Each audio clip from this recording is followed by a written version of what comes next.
Welcome to another St. Pete by Night revamped production. The following is rated for mature audiences and may contain graphic themes that will be distressing to some viewers. As always, we recommend you ensure the safety and well-being of yourself and those around you at all times. Viewer discretion is advised. In the heart of night, we rise from shadows, howling at the moon, igniting our battles, cleansing Gaia of an endless fight, until our final days we will fight. Thanks, man, we stand united as one.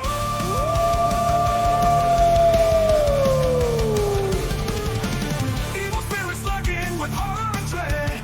Little light leads us where the brave dare tread. Glory and honor, wisdom in our hand. Together we rise, take our final stand.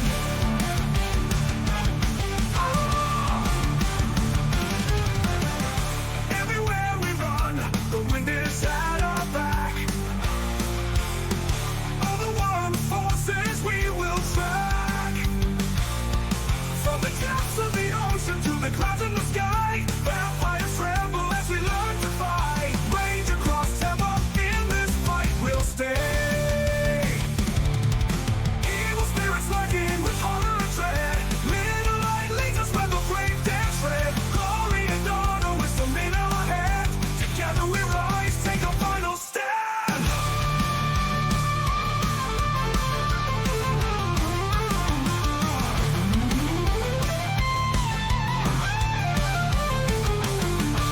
Rage across Tampa, in this fight we'll stay. Everywhere with the pack, let the night be our guide. In battles of honor, we shall never hide. Rock will never hide.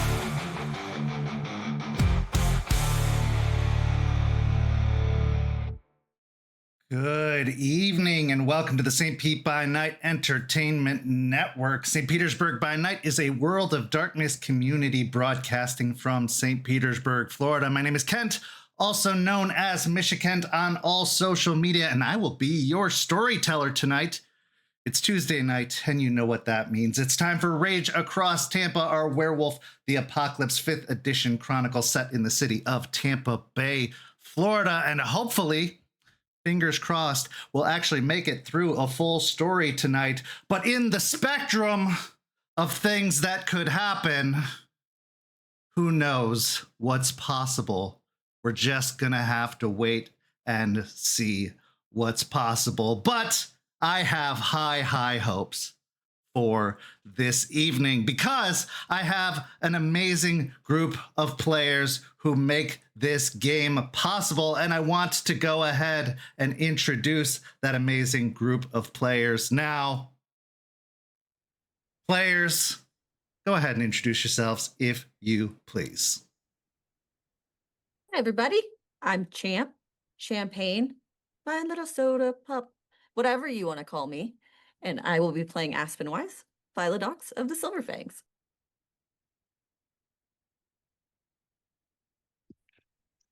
Hey everybody, I'm Nori, your idol, and I'll be playing Melissa's Jester, Galliard of the Black Furies. Hi everybody, I'm Walks, and I will be playing Lucas Shaw, the Ragabash of the Shadow Lords. And while we may lose connection, we only need half the time for twice the impression.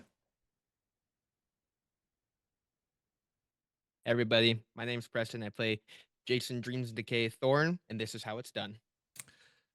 Of course, you can follow St. Pete by Night on all of that social media you see listed down below and in the description. And you can join our community by following that Discord link where you could take part in activities that are happening all month long. And who knows, maybe you could find yourself at one of the tables that are forming soon in games like Werewolf the Apocalypse, Vampire the Masquerade, and Hunter the Reckoning, because we do have tables forming soon and you could be a part of them. So if you want to dive headfirst into the world of darkness, come join our community by following that Discord link. So, Pack, before we were rudely interrupted last week, we have been recouping from some of the events of encountering the mushroom infected individuals or creations that seem to have been spawning from the plants that have been sprouting up from the ground all around.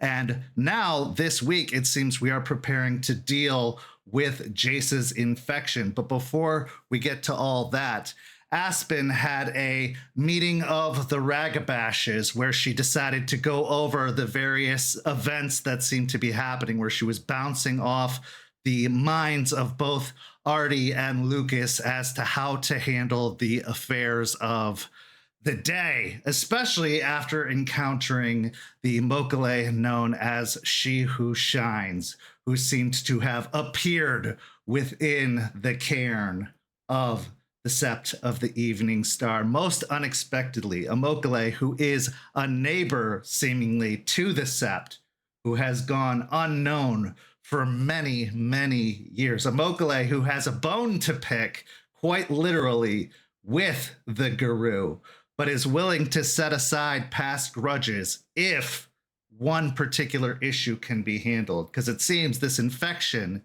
these plants aren't just affecting this side of the bay, but are affecting her side as well, as she takes her home in a particular swamp over on the Pinellas County side of the bay, in a particular refuge in one park or one swamp over on that side. And she says that if you were to help her cleanse her swamp of the infection of the plants that have started to crop up there, maybe, just maybe, an alliance could be formed. So that, amongst all the other problems that were forming, have been weighing heavily upon the leadership that is Aspen. And so she started to bounce these ideas off of Lucas and Artie, and many ideas were passed back. Should they extend the alliance with the leeches to possibly take one more problem off of them, to possibly have them not have to watch their backs until they could find an advantageous time to betray the leeches? But would they be willing to let their honor take the hit of being dishonorable and being the ones to betray the leeches? That is something that Aspen would have to consider. And now, with the Hellhounds out of town trying to seek iron up in Michigan, the Guru find themselves especially short-handed. One thing that has come known to the pack is that the cairn seems to have had extra effects upon being awakened. It seems to have sent out a signal to the changing breeds, and they seem to be drawn to this particular location. Who else could be coming? Who else could arrive in this particular location? What else could be waiting in the shadows?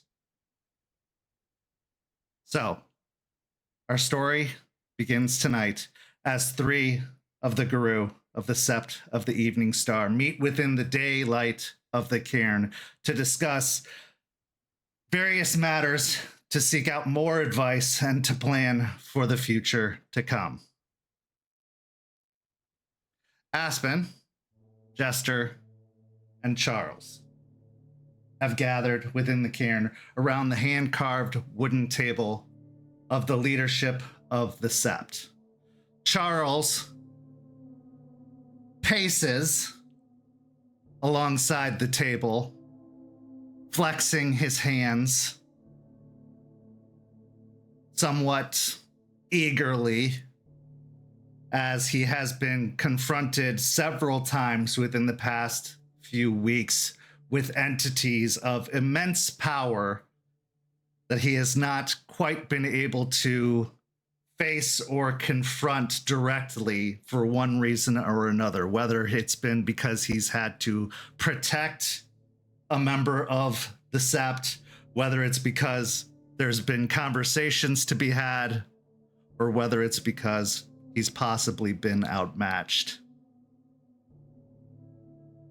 So needless to say, it's obvious based off of his body language that he is frustrated. But the scene is yours.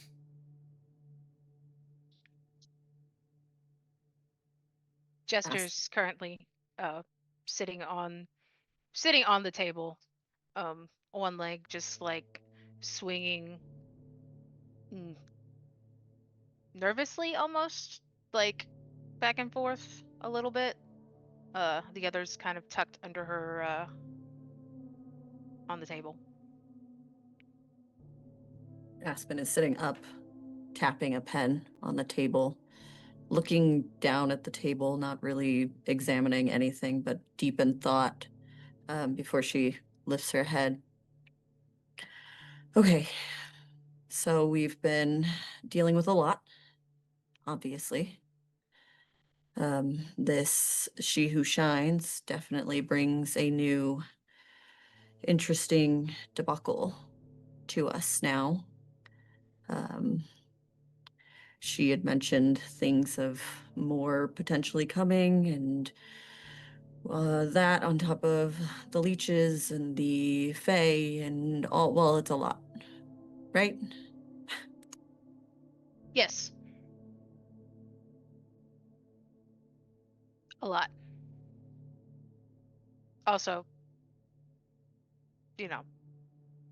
really starting to seem like those like fantasy books that keep coming out, except a lot less romance in them.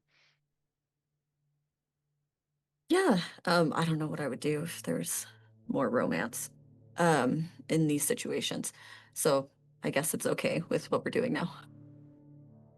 No one is allowed to fall in love with that thing. Noted. I wasn't planning on it. I'll talk to Lucas though. He seemed to really take a shine to her. He already had an affair with one lizard creature.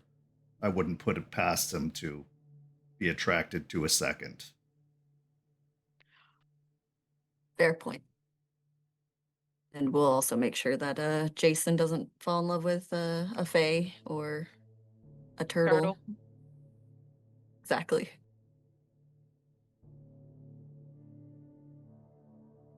Supposed to have a discussion with Lucas about security protocols for the cairn. We should also consider discussing with the spirits that are supposed to be protecting this place why they are just letting other changing breeds in. I think it's, I don't know, the full story on any of this, honestly. But I think the spirits might be letting them in because I'm getting a sense that when the tribe was around, they were more open to accepting people coming in and going. Perhaps. But that was like what, centuries ago? So things are a lot different. From my understanding, some tribes had a better exchange with breeds than others. How much of an extent that goes to, I'm not sure.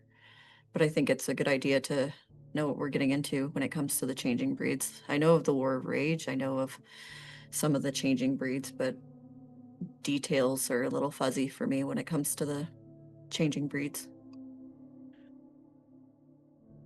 I think you know more than me, and honestly, I'd love to be caught up on some of this stuff since I feel like it's got to be relevant, at least in, so we don't have other things that we may necessarily have to fight. Like, to be honest, we could really use more on our side than against us. Absolutely. With everything going on, we need all the allies we can get. And I'd much rather not be at the cusp of another war of rage. I'd rather have allies in them if we can make that happen.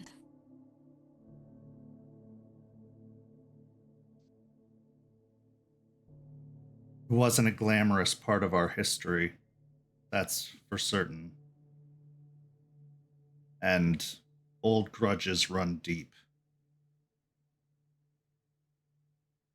It's going to be a very difficult thing to convince others of, especially the Mokale. They are like record keepers, as far as I'm aware. Their memories, they're known for passing on or being able to recall things from times long past. For this she who shines, though she may not be very old, she can remember the events of the War of Rage as if they'd happened to her directly. Now, for the other changing breeds, it may not be the case. They may not even know anything about it.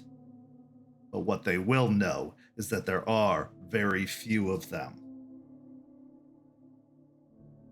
And there's a reason for that. And we're the reason for that. Right.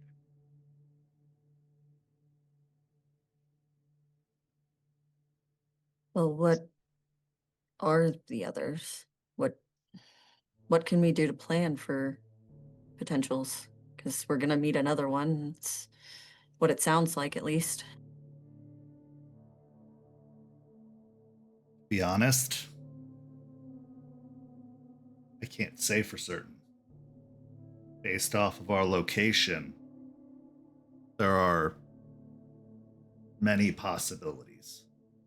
Anything from Garal, werebears, to Bastet, werecats.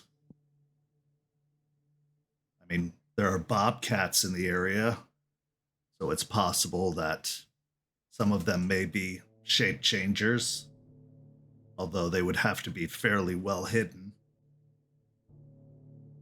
Obviously, Mokale were a possibility given the region.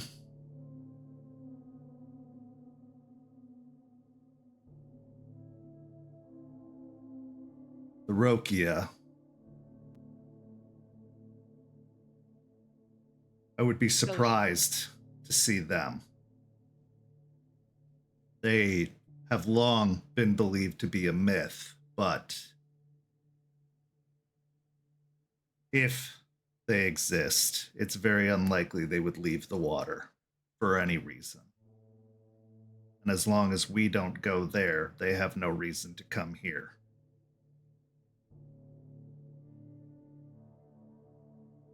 Okay, so they will we can at least keep them down at the bottom of the list. That's good. As Lucas had mentioned, there's also the possibility of the bats.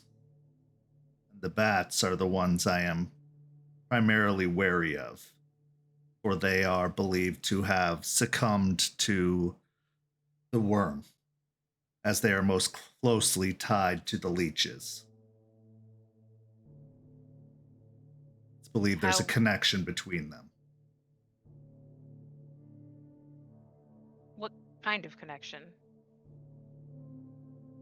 It's hard to say. Some believe there's a direct one, others believe that it's just a myth or a rumor, a story. But some say that the War of Rage drove Bat into the waiting arms of the worm, and that the patron spirit of Bat was corrupted, much like the spirit of Fly, as they were both worm spirits, spirits of decay. and that in their corruption, the werebats, being ones that feast upon blood, changed, turned, began to adopt the qualities of leeches, perhaps even created leeches. Now, I don't necessarily believe in all of that. But one thing I am most certain of, they are likely insane. Cool. And dangerous.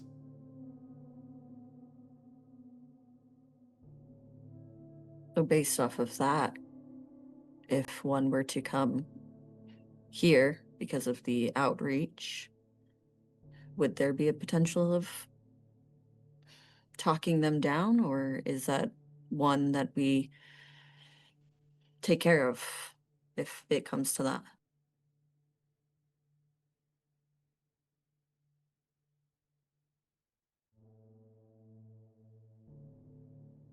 I would have thought talking to a Mokale was impossible. This is unknown territory, to be honest with you, Aspen. Everything in all of my training has taught me that none of these creatures are to be dealt with. They are all to be combated.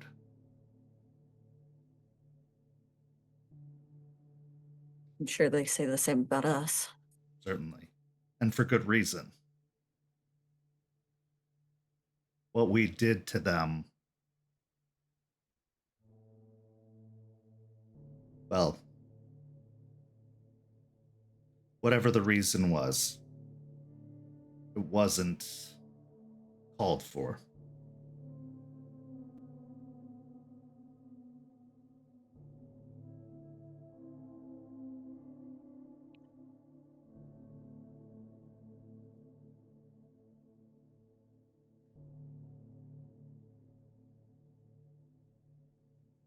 Since this is a new territory, I guess going forward, what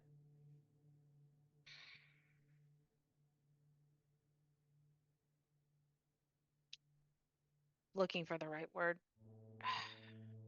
What, I guess, how do we want to start to approach things, and like what are absolutely things that are absolutely off the table in order to like get them to work with us? Or to even just have them not openly at war with us, so to say.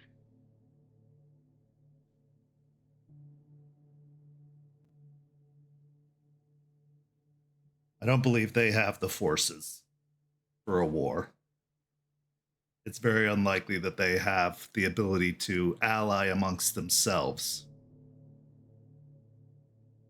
Whatever issues they have with us, they likely have with each other as well. So even if they were able to have an alliance, they likely don't have the numbers to ally against us.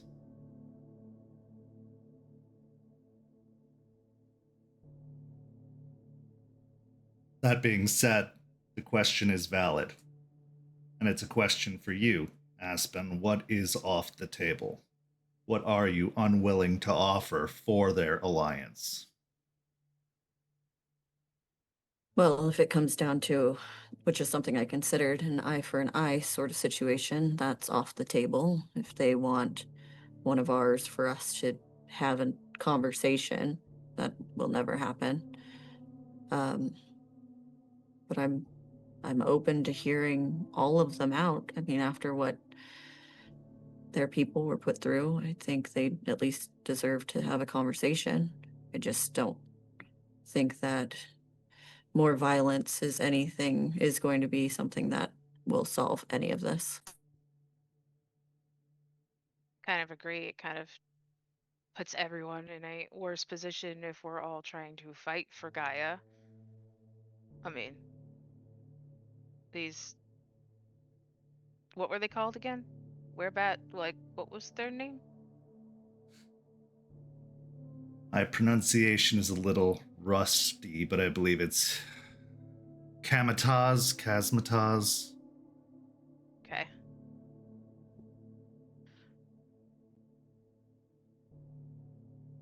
Werebats, because fine. I'll just go with that for now while we're talking here. Them aside for possibly being insane or of the worm, like, I guess we're gonna have to figure that out if we come across one. But yeah, I kind of agree that like retribution or like death of one of ours to make up for things that happened in the past, like we didn't do any of that, but you know, definitely up for trying to help build new bridges. Speaking of that, I would like to spearhead cleaning up She Who Shines Swamp. I'd like to go pretty soon, even before we get the iron. Maybe I can just take the dagger and test out how it works on the plants, so we have an idea, and if we can take care of it without having to like use any extra iron, that'd be cool, but maybe just, you know, get an idea of how bad it is. I think we at least have to get an idea of what's happening on that side. If we're going to have more whatever at our doorstep, having one as an ally is probably a good idea to show that we have the ability to make amends. But then again, as Charles said, if they're not getting along either, is having one ally going to cause problems for another one that comes in? These are all just musings I have in my head. If nothing else, it would be best to make sure that she is not at risk of becoming infected. An infected Mokale would be a very, very dangerous thing to risk. I absolutely agree. I think there's a lot of benefits to helping her. Also, she's still an innocent out there, so that shouldn't be punished for what's going on. Charles pauses and turns to face Aspen directly, making eye contact with her and placing his hands on the table. Never assume their innocence. We don't know what they've done. We don't know what they're capable of.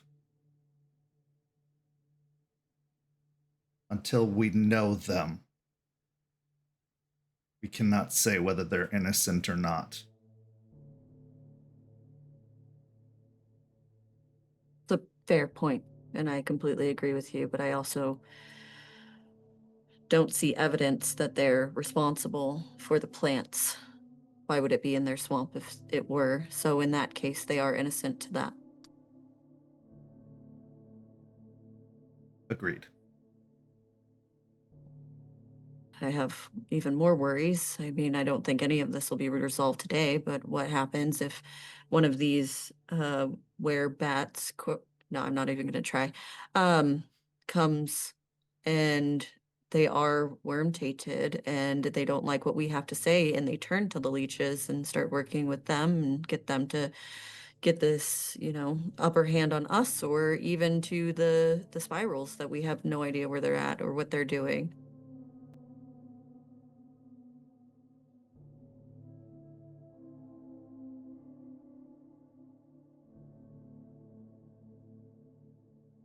I don't believe they would work directly with the leeches. While I have heard of collaboration between were creatures and leeches in the past, leeches tend to find working with the changing breeds to be debasing themselves beneath them.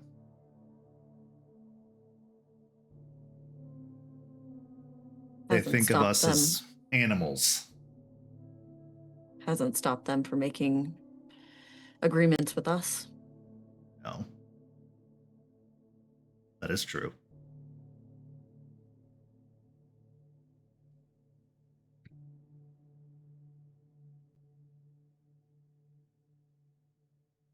And what of the spirals? What of them indeed? They are a rogue element in all this. And for all we know, just a rumor. We haven't seen any evidence of their existence here. Yeah, they could be. I mean, Only what Bateman has Bateman. told you, and that could have just been an in to get you to the bargaining table. or to get you to agree. But I was thinking about that. Maybe I know Jace has a lot on his plate, but maybe we could ask some of the spirits, as the Black Spiral dancers can travel through the Umbra like we do. Maybe some spirits have seen them, and that could help get rid of some rumors, especially like Jace's patron is Rat. If anybody knows secrets or intel, especially stuff like that, Rat would probably know. It's true. And I think there's a potential that all of us could maybe talk to our patron spirits and see what we can find out. But Jason is the closest to that, so it would really help in that way. Also, talking to the trees, and she'll look over to Jester and seeing what they know, what information they can give us through their stories. Yeah, I can do that. Speaking of talking about our patrons, this is a little bit of a tangent. I took Juniper to see Gorgon before they left. I don't know exactly because they were dancing around subjects, and she seems like someone I have to really be careful on how I ask things. But I think she did something recently before she left. I don't know what it is, but from the way they were talking, there was some. I think she might have killed someone recently. There were some hints there. And she seemed too shaken up for me to try to actually directly ask her about her after we left, so I didn't, but might look into it. Well, there is the whole Delphine and Juniper debacle, obviously. Yeah, that's. I don't even know where to go with that. Could be part of what they were speaking on. Felt more recent than that, but it could be. Okay, well, definitely have to keep an eye on that. Charles, have you heard anything as far as that goes?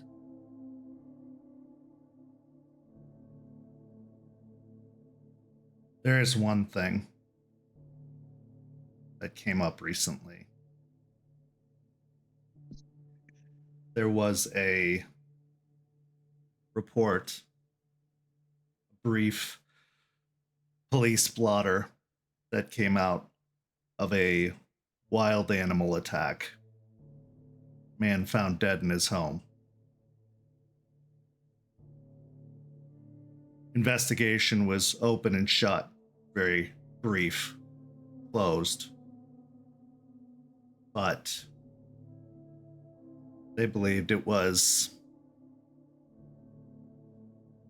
a wild dog. May have gotten into a home, savaged or ravaged the man. They may have even believed it was the man's pet. details are scarce. With this talk of black spirals in the area, I have been keeping eyes out for any information about animal attacks or anything of the like. That had piqued my interest, but with the lack of details, I just made note of it, but didn't follow up on it. Okay. It might be something, if we can get any more information about it, that'd be wonderful, just in case it was, well, their pack aside, if it was a black spiral, we should probably know that as soon as possible. I'll look into it. Perfect. Thank you, Charles. But also back to this idea of taking care of She Who Shines Swamp. Is that something the two of you would be able to handle? We can take care of it. Jester and I have been removing plants for some time now when we come upon them, and we've been trimming back some of the parks and publicly traversed areas. If we're able to remove the plants from her area and take care of any of the infected wildlife, should be no problem. Yeah. And like I said, I'd like to take the iron knife and see, like, if I don't know, cutting one of the plants with it, like, will that cause it to completely be destroyed instead of growing back? Or it's just, I don't expect to cut every plant that's out there with a knife. That's just ridiculous. But, knowing how the iron can affect them will help in, well, it'll help Liza, Lucas, and I in coming up with something that could possibly destroy the plants. The process of removing the plants individually is slow and delicate, and even leaving a scrap of the plant allows it to grow back over time. If there is something that is more complete and quick, it would be good to have a solution. So a test of any kind would be worthwhile. I agree, especially if we know what effects the iron, even an iron weapon, could have on the plants. It'll give us something of an idea, even if it's something small. Yeah. Also, the fire is far too destructive and has too much risk, especially in a woodland area, of widespread damage. I agree. Yeah. We don't need to hurt more of the land while trying to fix this issue. Be counterintuitive. And I will be going with Lucas soon to figure out the iron with the leeches, with Bateman. Get a better idea of how exactly they see that deal completely working. I have some things written up, some ideas, but I'll have Lucas go with me so we can make sure everything goes smoothly. You gonna be all right? It's temporary, and that helps. It'll be fine. You want a secret stress ball? You could just squeeze it under a table whenever he talks. Maybe. Might help.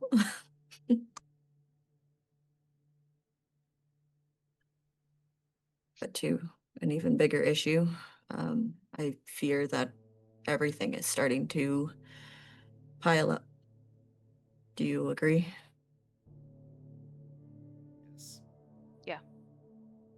And I think that we are out of our depths. I know we have the other pack, and they're doing their best to help in our situation, but we need more of us. I'm not saying more here, but we need more allies. We need them.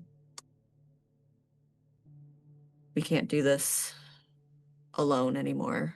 I mean, we have who we have, but at some point we're going to have to make amends and reach out more. Artie's done what he can, but I think we all have to, I need to start putting in an effort to get an understanding with others. Yeah, I think having people or having some sort of allies, even if they don't come here directly, would help. Right now, I've been keeping an eye on forums about the plants, and it looks like someone's deleting messages or any like wild rumors about them that's anything dangerous. Like there is some curbing going on, and it looks like they're not rapidly spreading. So the idea that I guess Vanessa and this Fae are trying to keep it under wraps, even from,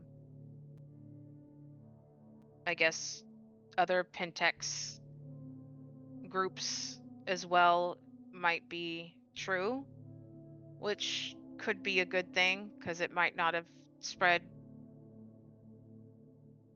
too far, though it going all the way up to Michigan is kind of weird. But maybe we could check in if you're trying to reach out to other SEPs, like to see if they've had any issues or if it's just us in Michigan. Yeah, we can do that. I think it's about time maybe we talk to Ravenclaw, Okay, Gibbous. I could probably start with Gibbous, might be better with her, and then try to work on fixing things with Ravenclaw. I definitely want to help in that, but knowing your friendship with them, I think it would be reaching out would probably be easier coming from you than from me, especially since kind of the face of the problem, right? Yeah. Though ultimately she's gonna want some sort of apology, like more than was given at the trial. But yeah, I'll get with Artie because he has a way to contact Gibbous. Otherwise, like, Ravenclaw's been pretty kind of like a wall of trying to get through to them. So, but I'll get in touch with Artie and see if I can talk to Gibbous and start communication again. I'd appreciate that. Aspen will look over and make direct eye contact with Charles. And I need your help. You've been on both sides of this. Been old nation and now you're a part of new nation. I need to know how to bridge the gap.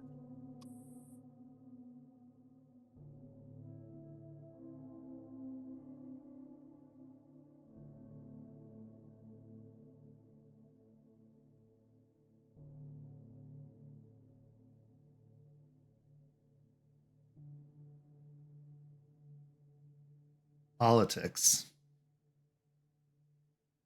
It's no different than it is with humans.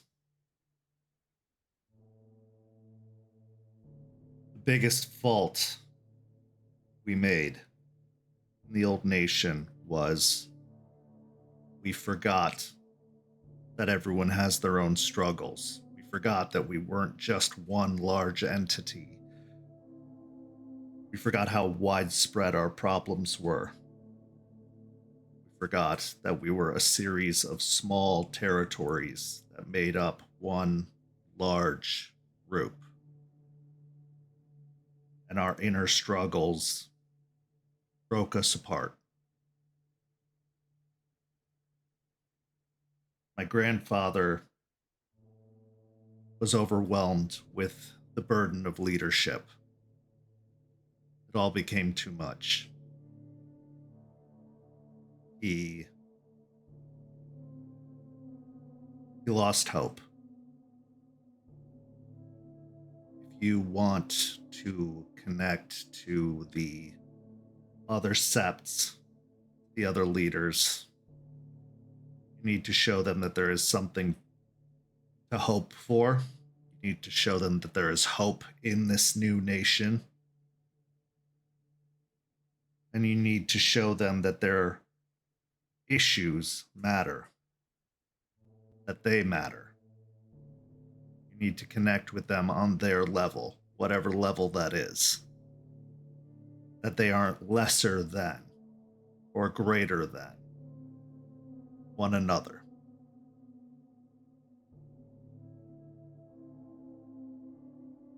And you need to, this is the most difficult part,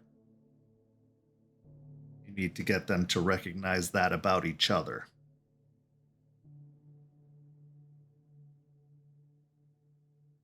It's easy enough one-on-one to see that, for you to go down or up to their level, but to get them to rise or fall to another's,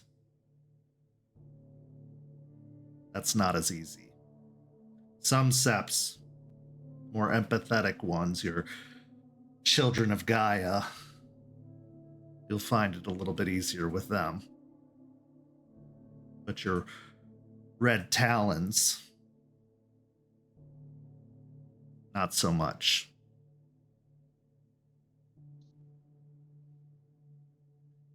Black Furies, they won't take to the idea of your leadership. They won't take to the idea of anyone's leadership. They certainly didn't take to the idea of my grandfather's leadership after a while.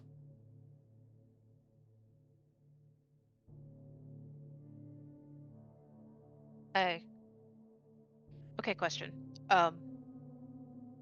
Because I feel like before we reach out to these other steps, especially about building a new nation, like what is our vision for that? Like, what are we picturing at? Are we seeing it under one leader, like a queen or king, or more of like a council, or like what are we seeing it as? And like, what's obviously the goal is still to save Gaia, but like, how is it going to be different than the old nation? Like, I think we really like need to think on that and come up with like a clear idea that we can talk to them about. I agree, and I'd prefer to see it like a democracy in a lot of ways. People giving their input and being listened to, and knowing that their voices are being heard. But I think that comes with it as well, is I know everybody will have different opinions, but we need to know what they want to see as well. You'll also have to appeal to the third of us that is animal, because that part will exist, and that part will come to the surface, especially in matters of conflict. And if they see weakness, even a little, the cracks will form once more. You will have others like Fenris, others who will see weakness and break off for their own agendas once more. That's why Fenris did what they did. While I disagree with their methods, I can't say I don't understand. Do you think, Charles, you could work with me and we can maybe look at the litany and see how we could make it better for what we want moving forward? Yes. I'd It'll really take appreciate some that. time and some re-education on my part, as that has been quite literally beaten into me most of my life, but yes. I would really appreciate that. Might be a good idea. Change is necessary. It might be a good idea to bring someone else in besides the two of you.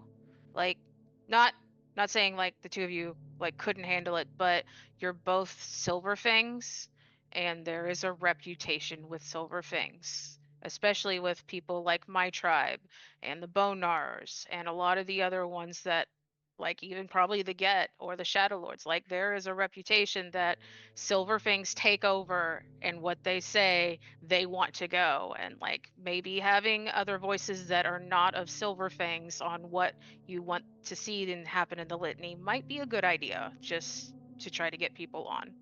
Just saying. I have no intention of solidifying anything. Just me and Charles. I just thought, since Charles is the most educated out of all of us in this respect, as well as seeing the differences and the changes that we've done here, he'd be the best perspective before we throw it out to the group and have everyone look at it. Because of course I want all of us to look at it, all of us to know before we put that idea out for the rest of the guru to know. Oh yeah, I get it. I'm just trying to add other perspective that you guys may not see because you are of the same tribe. Agreed. And we have 2 Ragabash here. 3. 3? 3. Uh, so Yeah, plenty of 4. 4. We have 4. So plenty of people to give their opinions when it's all said and done.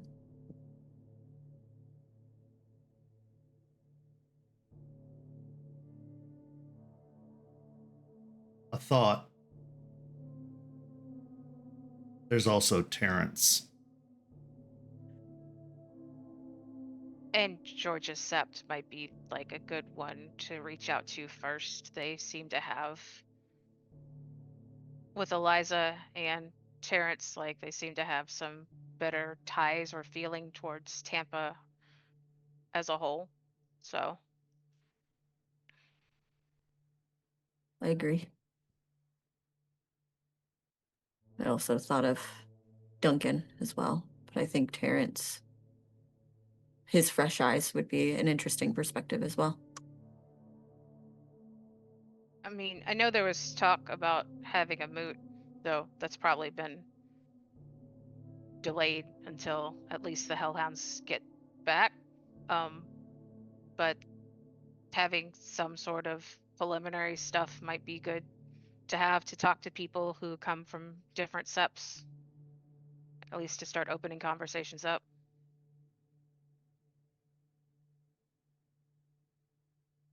The best way to open up conversation is with action, accomplishment. Not to diminish the accomplishments that this sept has made so far.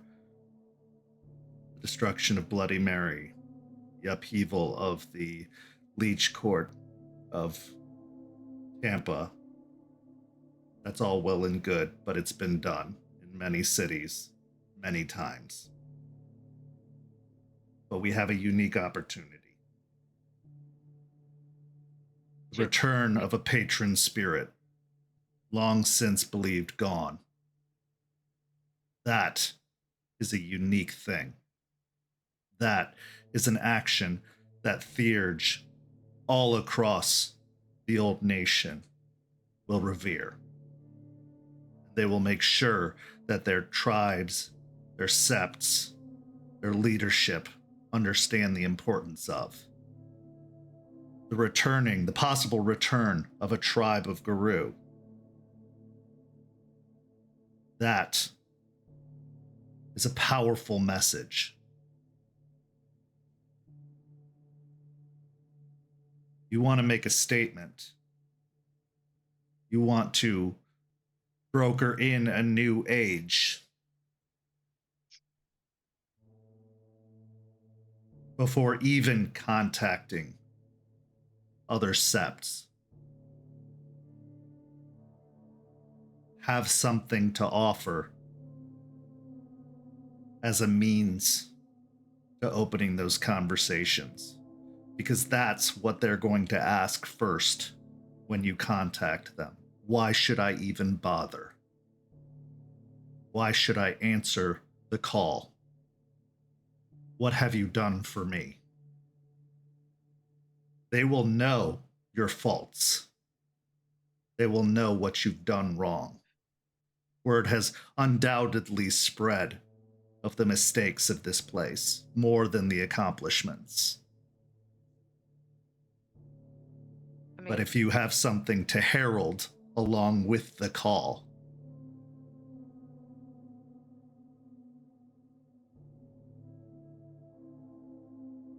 go ahead, Jester.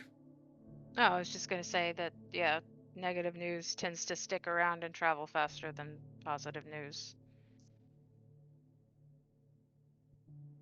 Understood. Then we make a name, as they say, right? So, And that's the first step. so handle the plant problem, bring back a patron, and then start discussion. Well, then bring in people. Fortunately for us, both seem to be entwined. They sure do. And that doesn't mean we can't take a look at the litany together while we're working on the plant situation. No, I think having an idea of what you guys would like or what we would like in the nation will help start conversations and discussions going on.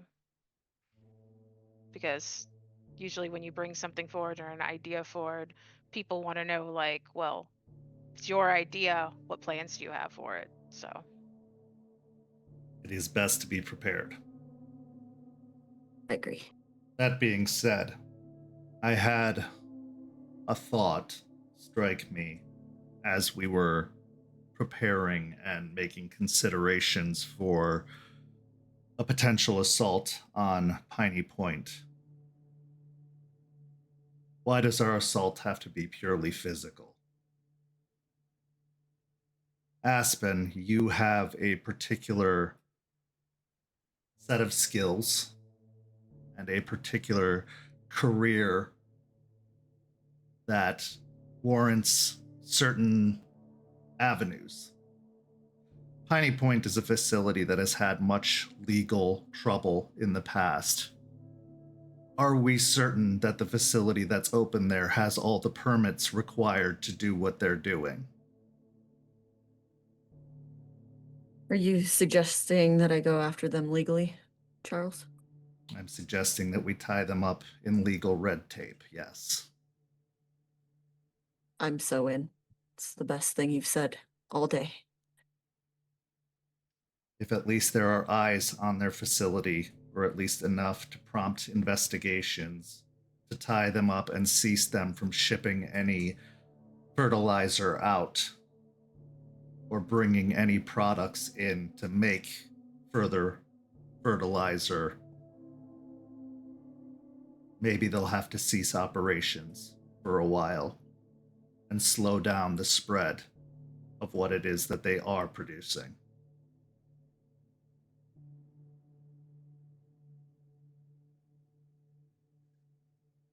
Smart and strong. I knew we kept you around for a reason. You will be going head to head with Pentex, and they do have a deep pocket of attorneys, but it'll at least see how well the company is aware of what's happening here. From what Lucas has said, this is a secret project that is supposedly off the books. So if the company at large is unaware of it, perhaps they won't back the project. And therefore, you won't have to go head to head with the machine at large.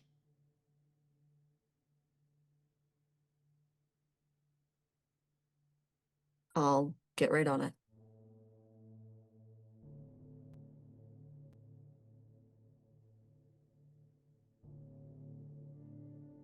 Meanwhile, we'll take care of the swamp. I'll have to go goulash shopping. I know some good thrift stores that might have something. Wonderful.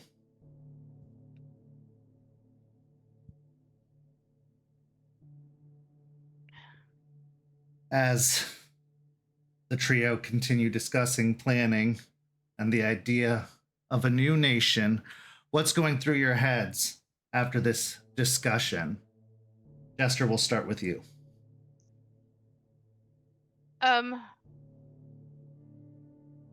Kind of glad I have something to focus on. It feels like I've been spinning my wheels a little bit, and though I've been doing a lot, feels like nothing has really progressed, and so I've been stalling out a lot, but focusing on like trying to clean up the swamp and see what the iron does, like, is really like just giving me some inspiration and hope.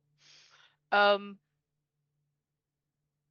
a little nervous about contacting Gibbous, uh, but I still have been wanting to do that for a while, just to reach out and see how she's doing and really personally apologize to her. So it's kind of in the background of my head, but I'm hopeful. And Aspen. With everything going on, it's really difficult to not get discouraged of the one more thing. But having a direction, knowing that it all leads to something that she's really passionate about, which is the new nation and bringing Guru culture back together. It helps to know that all of these things can lead back to that. Also very intriguing, the last idea from Charles, the idea of going after them legally. Aspen will never turn down doing anything in her forte. It's what she loves, and it's a great distraction and potentially a reason to have a ceasefire with Bateman, because in that case he can't get involved and she can write that into the clause as well. So her brain is a lot of different places, but she's got a flicker of hope in her at this point. With new ideas and a direction to head in, the pack has motivation. We transition now to our next scene. Jace, you were given the task of meeting with the changelings, meeting with Ravi, to discuss everything that's happened, to discuss the encounter with the strange dog-like creatures, who which you had a confrontation and a discussion with, where they demanded you give up the location of the refugees, that they wanted you to stand aside and get out of the way, and that you wouldn't be harmed. Now, this definitely set off some concern for you and concern for them, as Ishu, your ride-along passenger of sorts, had made a deal with you that if you protected the refugees, they would give you access to the dreaming and therefore access to recovering Turtle. So, you now find yourself heading out to the location of the bomb shelter where the refugees are holed up in the middle of the field. What are you doing in preparation to head out to that location? Making sure that he has a staff, and the road that he's going to take out there, he's going to take a lot of misdirecting turns, trying to make sure that there's no possible way someone could follow him out there. But he's also taking it to try and clear his head, because this fight that he has upcoming, it seems a lot bigger than what he thinks he can handle, or the pack. Just seeing that wolf and what didn't affect it, he was trying to get that. Now he has to go and give this confidence to these people who are terrified. So mentally prepping for what conversation he has to have and making sure that he can give the composure he needs to move forward. On top of all that, you know in the coming nights you have the Rite that is to purge you of the infection and the unknown outcome of what that could mean, which could even mean incapacitation for an unknown period of time, as you are to be quite literally bled dry to remove any toxins from your system and purging this infection to hopefully cleanse you of any poisons and to remove anything that could put you in harm's way or put you in the controlling grasp of the worm. So, go ahead and roll me a wits and either stealth or streetwise as you plan your route and take your route out to the bomb shelter, trying to shake off any tails or watching eyes. Rage back to 1. I'll say you're at a rage 2 because you are definitely apprehensive about this whole thing and you're very aware and wary of potential threats. You are going to the outskirts of the city, which is where you've heard these circles of infected mushrooms are. I did wits and streetwise, and I got 4. Okay. So with 4 successes, you plotted out a route. You definitely got out a map and GPS and made sure you made a course that was going to take you in roundabout ways and off the beaten path. So as you take the road out, you eventually find your way down that gravel road to the bomb shelter where you see the work lamps erected out in the middle of the field, where the bomb shelter has been dug up and unearthed. As you approach on the motorcycle, roll me a wits and awareness.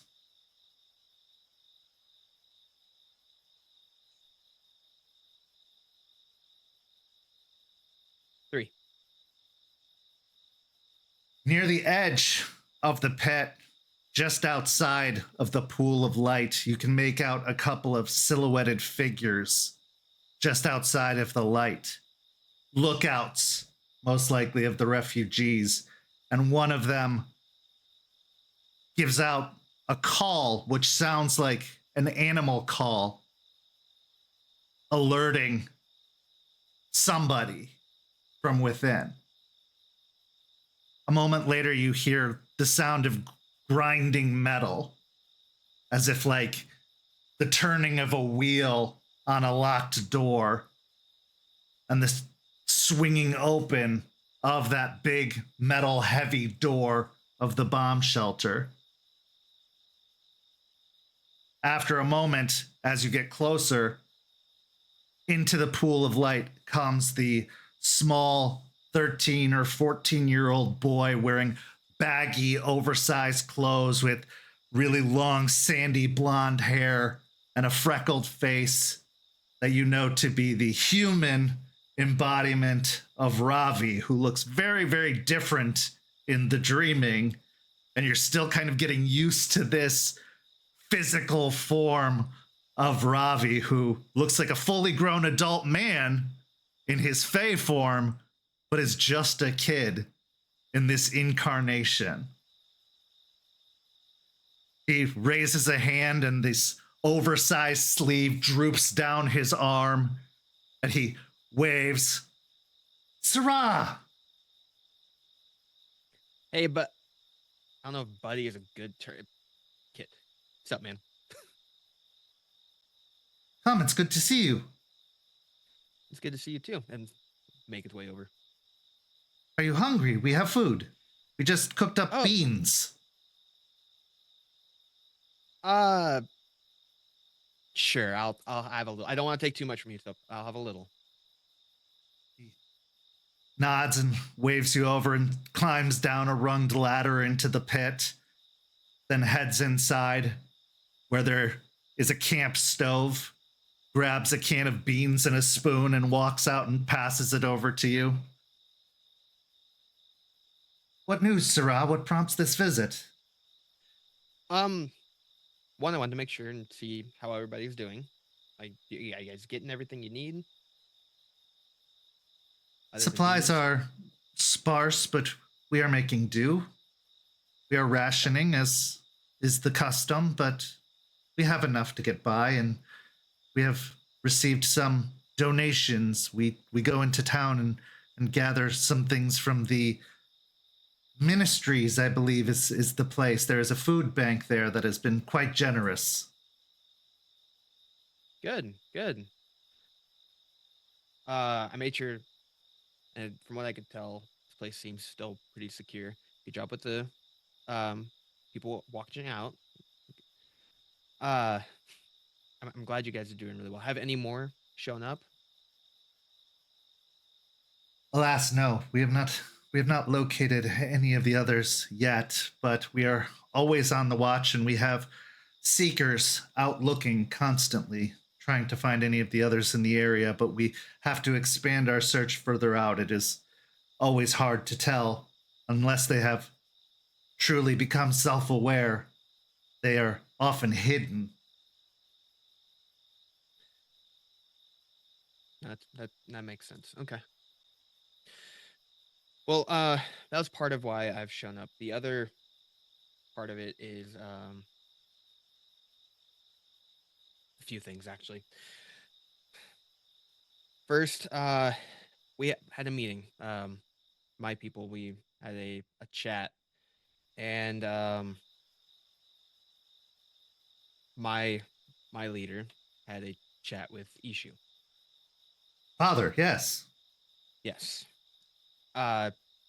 Good terms as far as I can tell, and we're gonna be moving forward with like the understanding that he's going to be using my body, and everyone seems to be on good terms with that. On the flip side of that, I'm gonna be out of commission for a little bit. I'm gonna be sleeping in a sense. The sickness that is inside of me, trying to get that taken care of. But in order to do that, I don't know how long I'm gonna be out. So I don't know how that's going to affect father. So I wanted to give you a heads up on that. Oh, will you be returning to the dreaming then? I don't think it's gonna be quite like that. This process to get this out of me is gonna be really extensive. So my body is going to be in recovery mode for a long time. Oh, so healing. Yes, yeah. It's going to take a long time to heal from getting all of the infection out, the sickness I have to be removed. Will you be in a chrysalis? No, I don't believe so. I don't believe your people have chrysalis. No. I don't believe we do. It sounds cool, but we don't go into a chrysalis. No. I'll probably be in like a bed or a cot with blankets, and that's about as chrysalis as I'm gonna get. Oh, that's nice. I've been sleeping in a sleeping bag. Those can be kind of comfy. Like camping. Yeah, like camping in a hole, but as The long as you're unawakened comfy. me liked camping. Oh, well, perfect. Then your body is already attuned to it. Until he grew out of it. But yes. That's part of the age. You eventually kind of, I guess, grow back into it, but then your body, it doesn't want to play nice afterwards. Yes, teenage hormones make one not want to go camping with their parents anymore. Yeah, you can have that chat. I'm not doing that with you. I have had that chat many times. Do not worry. That's right. You've been through this more than a few times, so you are Yes. aware. Good.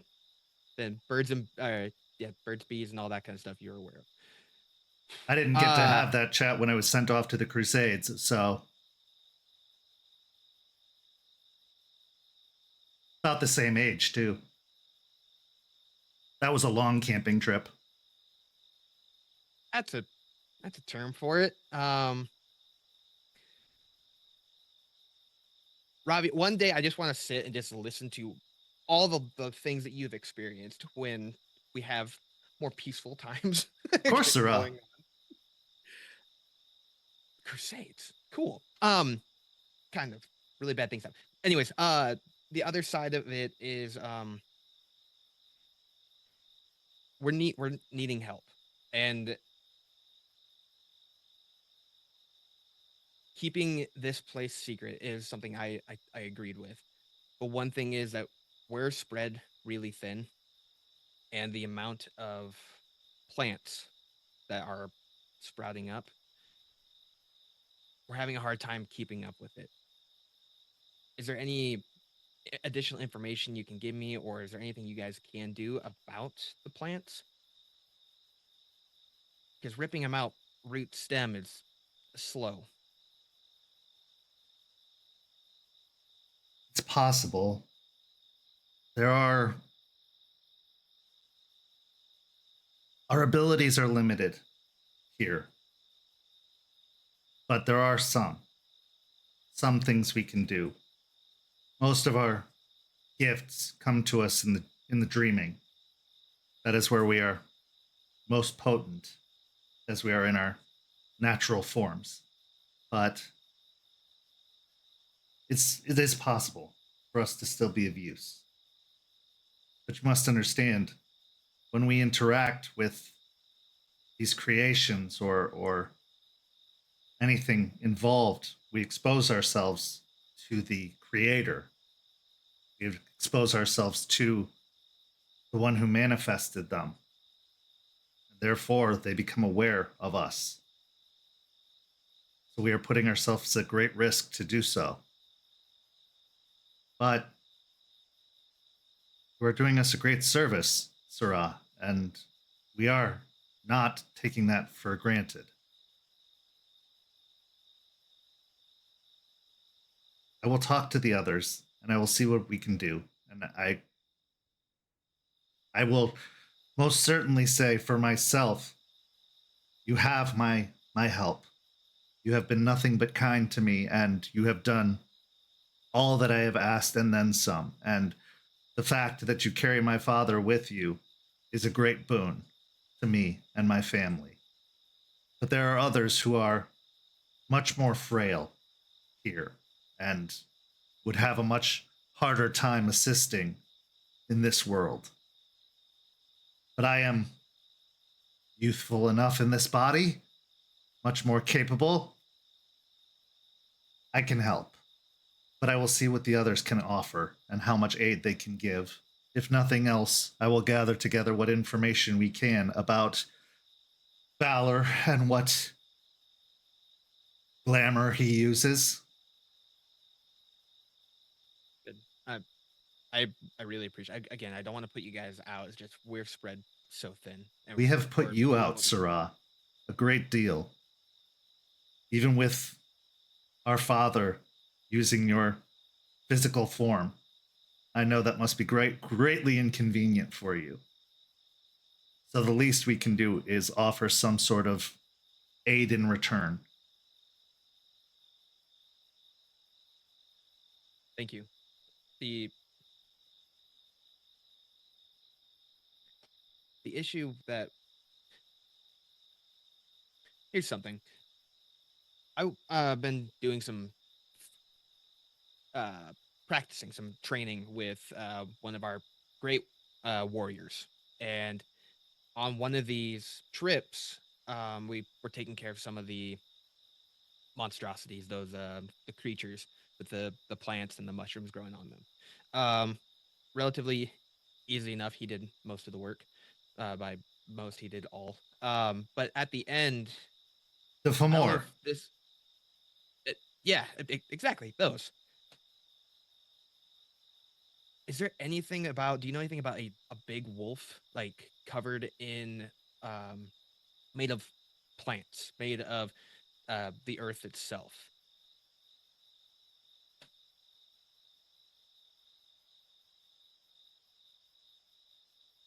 Yes. Okay. Everything we tried that we saw that with the Famor, how to take care of them, didn't work with this. There's nothing we could do to combat it. With the Famor, we noticed that fire works really well. Overall, just rending them to nothing. As long as they burn, it's taken care of. This, the fire did nothing. And it's fast and it's big. So and they're saying that the iron, the suggestion that's been brought up about just iron, that's kind of where we're leaning. But is there anything else that you know that how to combat this thing? Unfortunately, Sarah, iron is the answer. You will need a great iron spear or stake, and you will need to drive it into the core of the creature. Fire will be ineffective. You may be able to rend it, but it will regrow. It is a construct.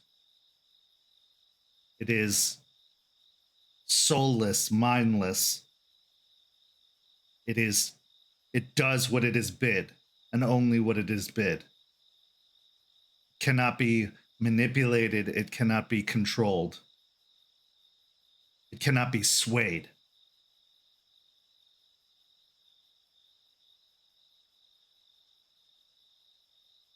It will grow and regrow at rapid rates.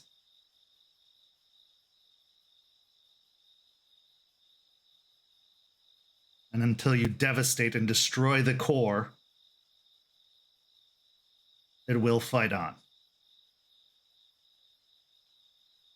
Does the core split? So first time it was a really big wolf, easily over 10 feet, maybe even 15.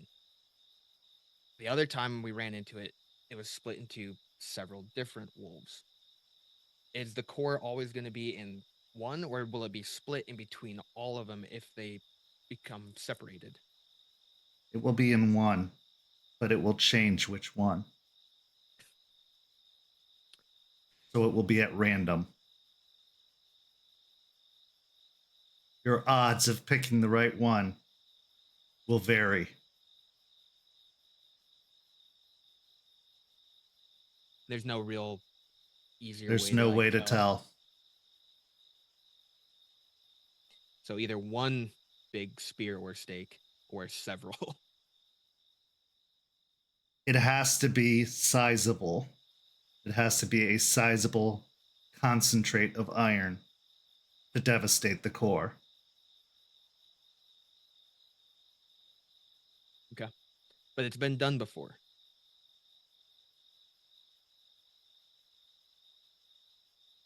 It's been theorized.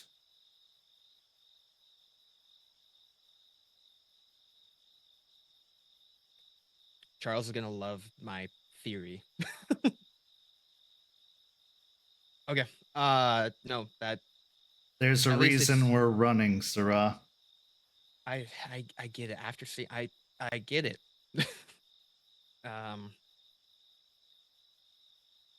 I was I'm still scared of that thing. So no, I understand.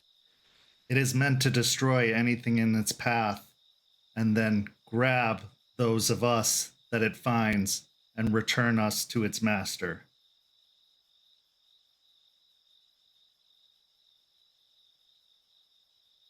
When I looked to the, I can what we call is the umbra. When I can look to the other side and see it. There's things that manifest on the other side. This was almost like strings. It wasn't there. It was only here. If those strings were cut, theoretically, the overall control of those things would be done. It would likely return to the realm from whence it came. It was summoned. It was brought over. So if you were to destroy what summoned it, it is perhaps the ability to send it back. It would not destroy it, but it would return it.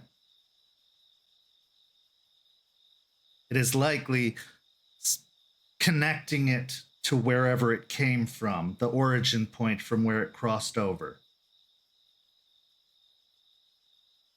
Your people have been known to wander the other side with leads similar to this.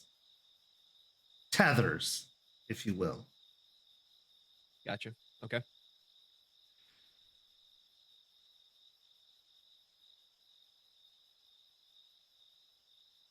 I'll pass on this information. This is very helpful. You guys Wish it wouldn't could be happen to more have- helpful, Sarah. You wouldn't happen to have extra iron just laying around, would you? Just spitballing. No? All right. We tend to avoid iron at all costs. I figured. That's why I was shot in the dark. You don't exactly keep a bunch of silver hanging around, do you? Well, you see, kinda, but that's more because we use it to combat different things. There's more silver around than you would think there should be.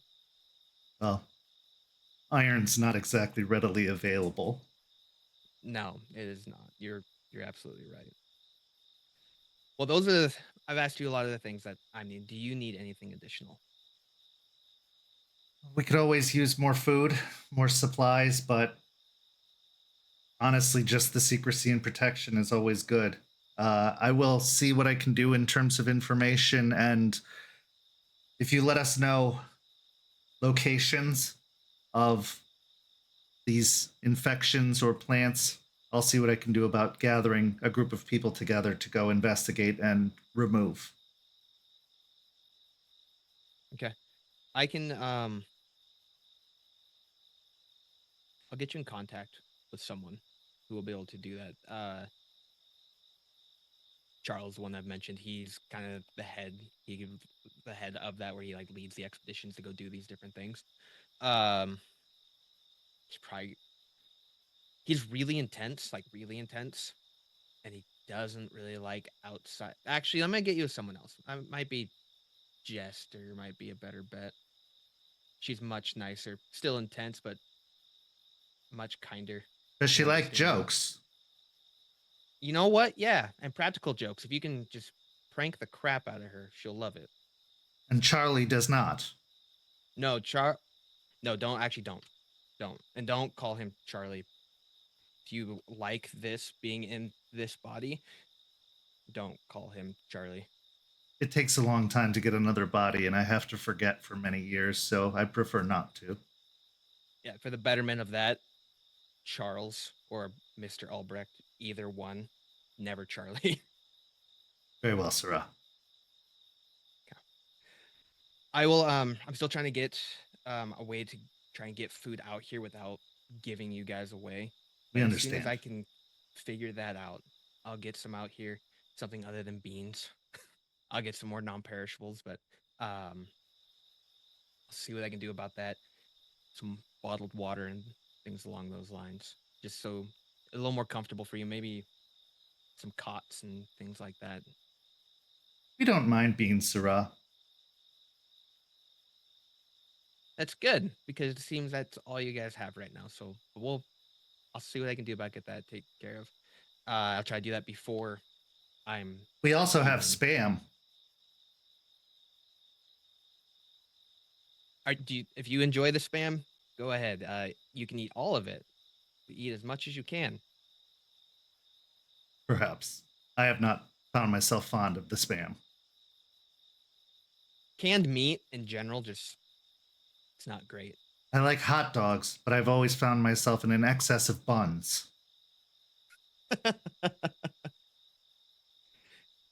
Yeah, they don't sell them correctly. They purposely do that so you have to buy additional buns. They do that with hamburger too. Don't understand.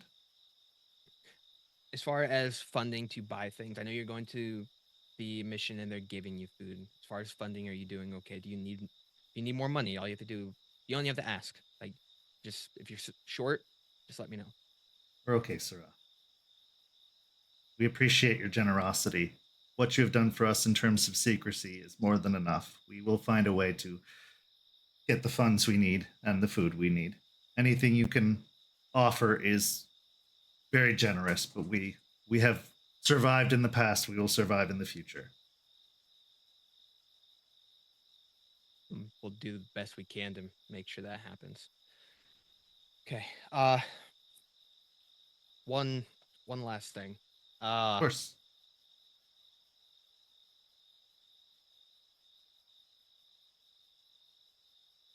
The other changing breeds. things along those lines. Any interaction with them? Good, bad? We have not directly interacted with the changing breeds in a long time. In fact, you have been the most direct interaction we have had in many ages. It was a surprise Right. when you came directly to us. Well, to be fair, you weren't what I expected either. That is fair. I just want to make sure that I don't put you guys in further danger if something were to come up, and your overall presence being known. I don't want to put you guys in more danger than you're already in. So if you haven't had interactions, I'm just going to keep it quiet and I'll let everyone else know. Just Understood. to keep you just out of it for the time being. We have never had ill will towards the other changing breeds, and nor have they had ill will towards us in our histories, other than the sundering that separated us, but I don't see any reason there should be alarm. But if you preach caution, we will acknowledge it. Caution's kind of the current state of being. I'd just stay until you hear otherwise. Of course. All right, Ravi, I just wanted to get that. I have other things I have to prep for. Yes, please. And please be well. Heal quickly. Whatever procedure you're going through. It's not chicken pox, is it? I've already had it. Again. No. Unfortunately, it's worse. But I'm in good hands. So the people going to be taking care of me. Swear that this is 90% going to work. It's not plague. I don't know if you'd classify this as plague. Not enough people have really gotten it. It's an ailment that has that I'm going through. Are you vaccinated? I've heard they've stopped doing that. I'm up to date on all current ones. Unfortunately, we just don't have one for this. Good. I don't know why they stopped. That is very foolish. Current people that shouldn't have. That's a different conversation for a different time. But I agree. It is. If you have something that fixes something or prevents bad things, why would you just be like, no? Because it's like not wearing sunblock, but then standing in the sun. Correct. Yeah. Common sense isn't common. That's just how it came down. Just dumb people with dumb power. Fair enough. And well, yes, please be safe and heal quickly. I will. He'll go to shake his hand and nice crisp high five. All right. You take care. You'll turn around. You as well. As you climb out of the pit and return to your motorcycle, what's going through your mind after this conversation with Ravi? Feeling a little more comfortable talking to Ravi at times. There are things that he says that Jace is on a train of thought, and then he says something like, "Oh, Crusades." But that's just his intellectual mind. He just like starts spinning. But the connection that's building there is getting stronger. But he is very worried about they're only eating beans. They're sleeping in sleeping bags. And he's worried that they won't be able to see Issue if Jace is in recovery mode. His body's going to be broken.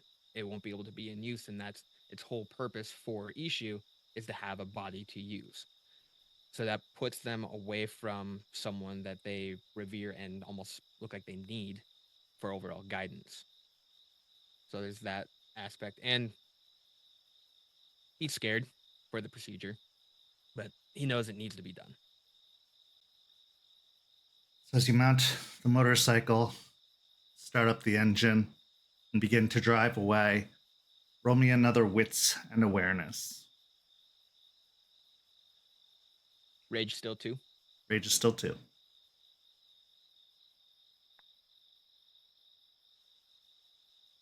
5.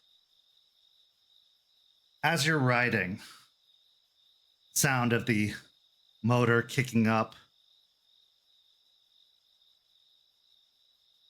Out of the corner of your eye, in the open sky up above, as you're in an open field and there's no trees, you see the flitting of motion pass by the moon.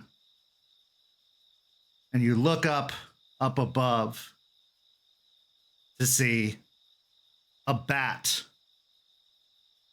flittering around up above in the sky, almost like circling for a moment before it goes kind of chasing off and dive bombing after some bugs in the field.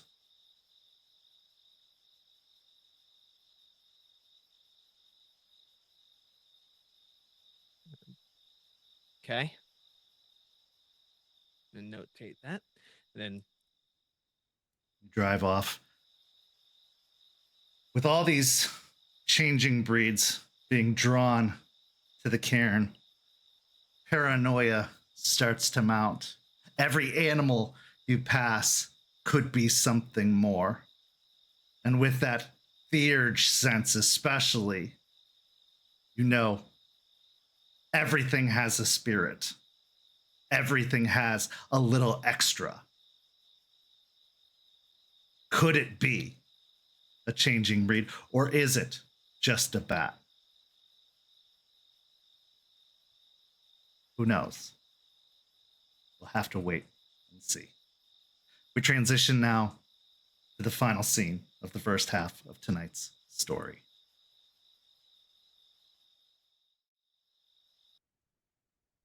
Lucas, you are out in the bawn of the cairn, walking with Charles, inspecting the fortifications that you've erected. Now you have done the rite of the shrouded glen, which helps obscure the cairn, helps it stay hidden. But for some reason, these changing breeds have been finding the cairn with little difficulty. At least the Mokale did. It just walked right in with no issues. And that has sent Charles on high alert. It was bad enough when Ishu, the Fae, inhabited Jace with no difficulty, but at least that could be explained with a magical stick that was apparently a two-way gateway to possession. But now a big gator just waltzes in. This cannot stand. Something has to be done. So as the keeper of the land and the warder, it's your responsibilities to ensure the safety of the cairn. So as you have walked the perimeter, looking to the cables and netting that you have hung within the trees, to the various fortifications that you have erected, the scene is yours. Lucas will put his hands on his hips as he stands up after checking out one of the little mini spirit houses that he has strategically placed all around the perimeter of the cairn that are to attract confusion spirits that whenever the cables and the nets touch something, releases them and they go have their little fun with people until they go somewhere else. He just shakes his head and looks over at Charles. No, this is the last one. It's not even disturbed. Nothing.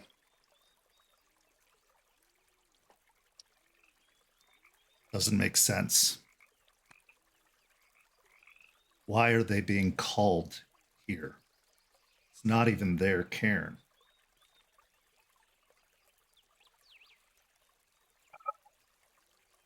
I mean, let's be realistic here. We jumped into this pretty quickly. We didn't know everything about this place. And now we're paying for it.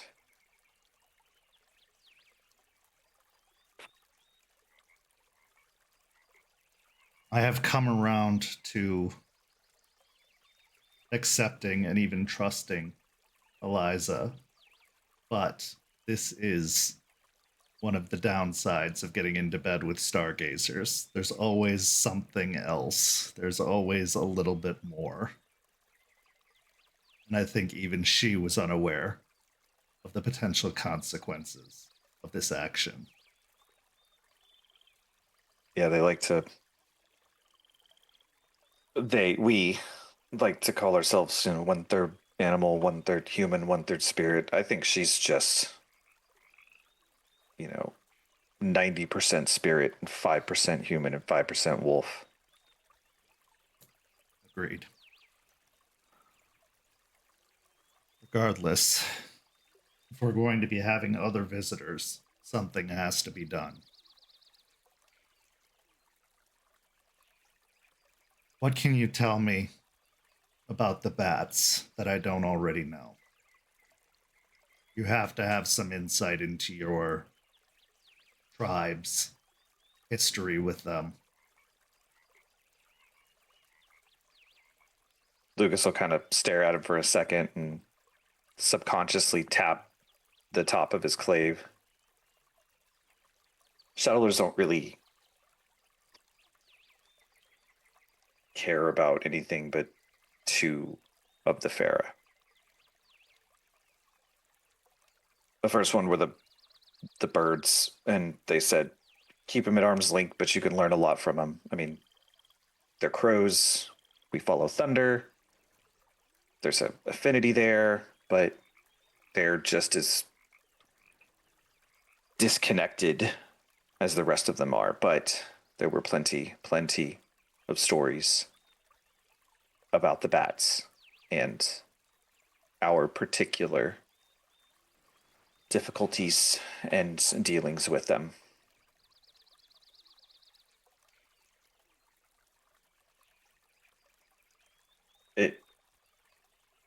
What I was told, it started during the War of Rage, and the Kamazots, we didn't call them that during that time frame. We called them something else. We associated them with the leeches, specifically the leeches of Eastern Europe. And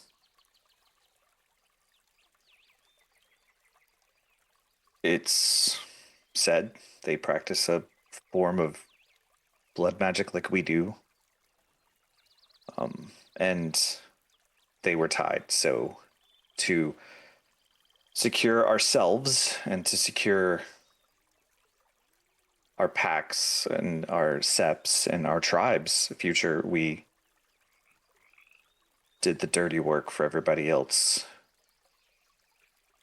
And we wiped them out to the last one there.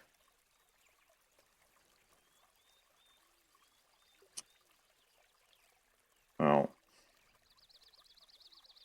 we thought Bat was over. We thought they were gone. The War of Rage came to a close. Nobody really talked about it. It wasn't until we found there were more here several hundred years ago, when the mixing of the pure tribes here and the other tribes started to happen, that we found more. And so we did what we do. We didn't ask for permission. We didn't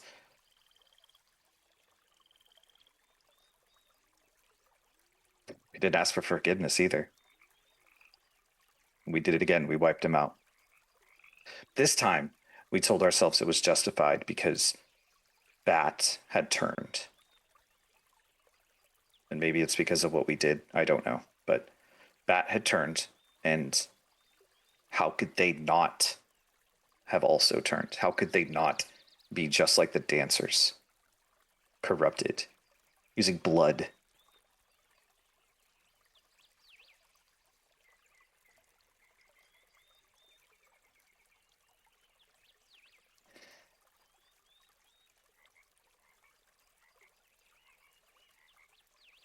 But I guess we weren't thorough.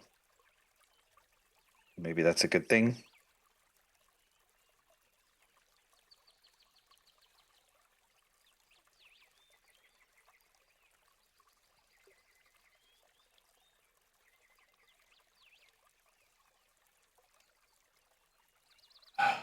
I don't know anymore.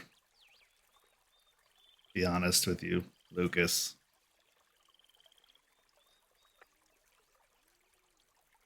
In times like this, I think, was it a mistake? Yes, because it's just another problem for us to deal with, right? Yeah. But also, had it been thorough, it wouldn't be. But then,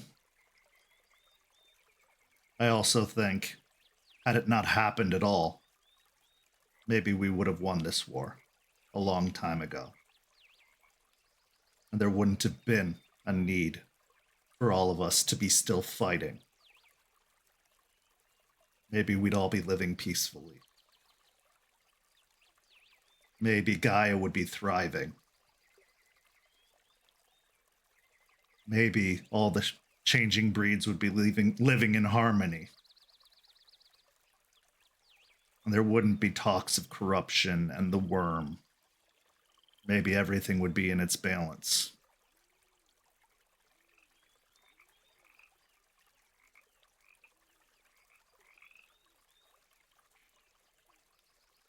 I want to be so fucking mad at them. That's my problem. Is I get it. I get why they're upset. I get it. I understand it. They got hit. They got knocked down. But they've just been sitting around and doing nothing. While we're the ones dying all the time. And that's the part that pisses me off. You can sit in your swamp or wherever the fuck it is that you go and just sit there.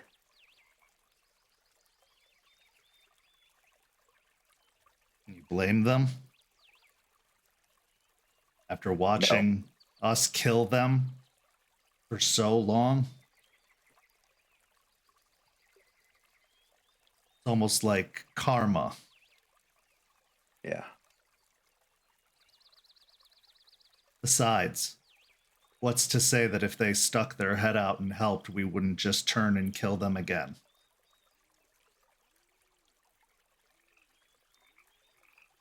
We're already talking about it now. Out of fear, out of concern, out of paranoia.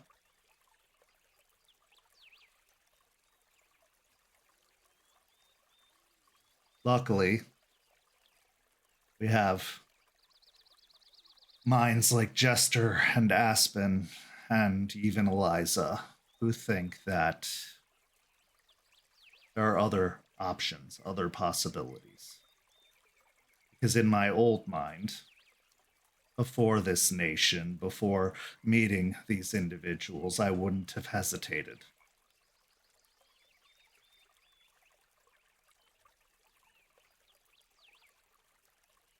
Because that's what I was taught to do. And I'm sure you would have too. Oh, yeah, in a heartbeat.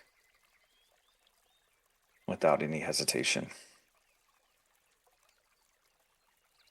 But we need to break that mindset. And unless they give us no other choice,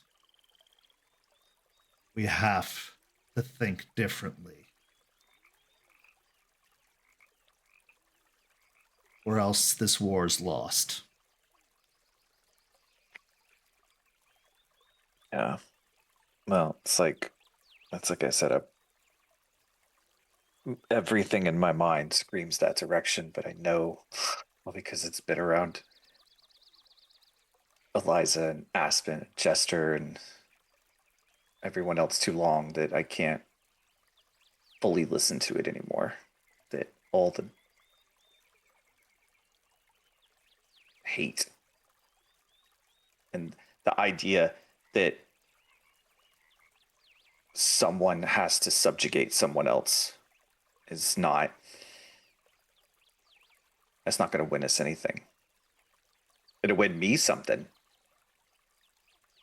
but it's not going to win us anything. And that's what I'm slowly coming to realize. You're telling me I have to share an apartment with a Black Fury, and I can't tell her to clean up after herself. Oh, no. Well, I can. She just ignores me most of the time. That sounds about right. Do you have a maid? Twice a week. I knew it. It was Knew once it. a week before she moved in. That's a good call. That's a super good call. I can only imagine what the shower looks like.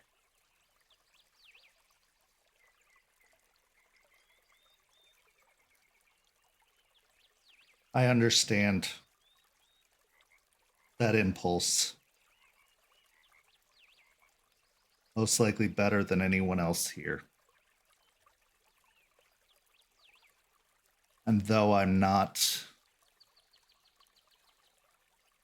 the best at talking,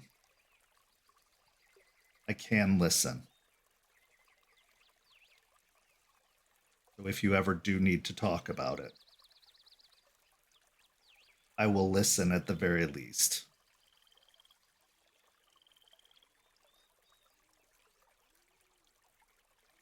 Because there was nothing more that I wanted than to see that thing turn into a dragon and see what it would be like to fight a dragon. I've never had that experience. And now I want it more than most things. So, that would make such a good story. Oh my god, that would make such a good story. Imagine going to a moot with that story. Oh yeah, that's a good same mindset. Like, oh, you fought that? Oh, that's super cute. Most of Listen these to what pups she's don't gonna even say. believe those exist anymore. Yeah, sending them away right now was an awful idea. Because they're never gonna believe a word when they get back.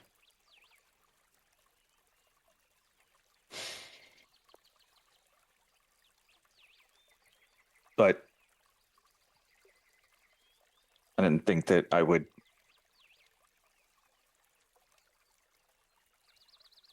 accept that offer at some point from a Silver Fang, but I appreciate it. I never think I'd make that offer to a Shadow Lord. Ah, well. Like a bad rash. When we get in there, we don't get out.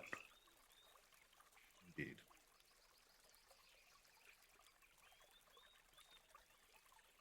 All right, so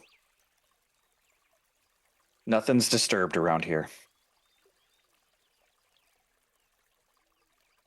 No.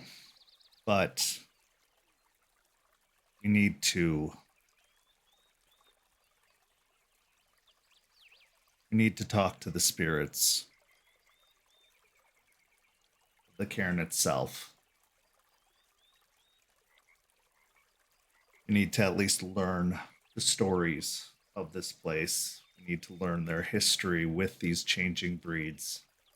We need to learn what connections they have so that we can prepare ourselves for what we're going to face if we know their stories when they arrive. If we can recount some of their history to them, it shows that we've done our homework. It shows that we're aware. If we act like we're strangers to this place, it gives them all more reason to not trust us, more reason to be offended by us being here. She who shines seemed to be offended, like we were intruding. when she arrived. We need to give them less reason to think that we took this place. More like we were welcomed here.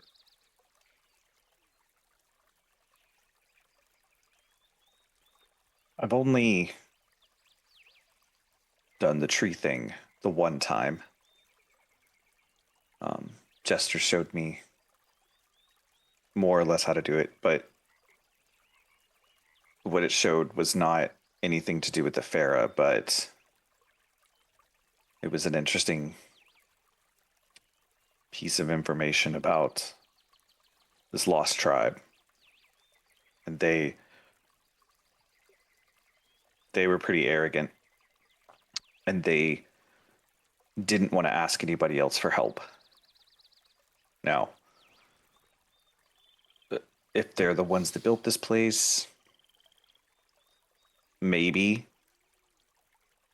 they didn't ask for anybody else's help because they already had some help. Or maybe it was somebody else that arranged for help even if they didn't want it. Can't imagine why it showed you that story. It showed Jester too. You spread the love around, all right? Perhaps if you go to it with a specific question, it will have a specific answer. Eliza had said something about it shows you what you need to see. Now that you need something, perhaps it will show you.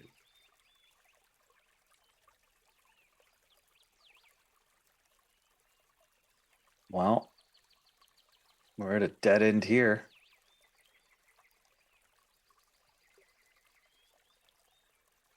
It's worth a shot.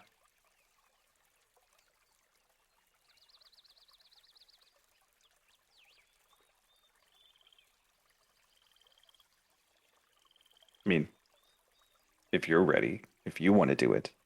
Oh no. I knew you'd weasel your way out of it. I need to have a clear head if I'm going to be expecting a fight anytime soon. I don't need to be entangling my mind with the minds of long dead guru.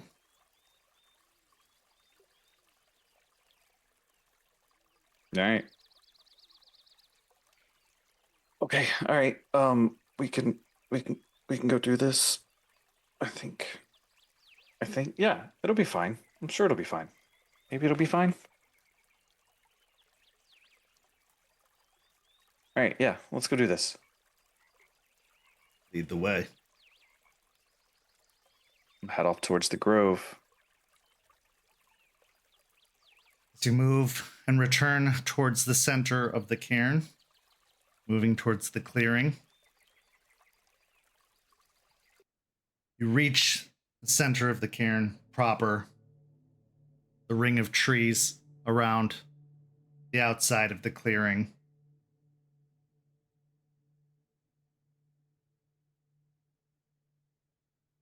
There doesn't appear to be a specific tree in particular that calls to you in any form.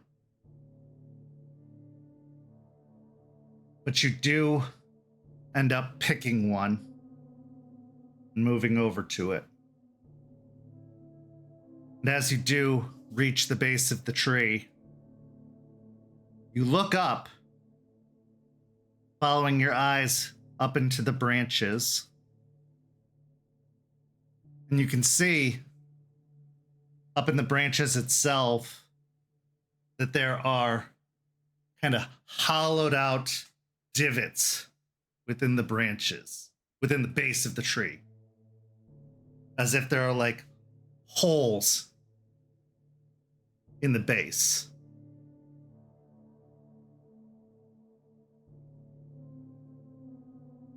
Like little dens. Maybe birds? Does it say, do they look man-made? No.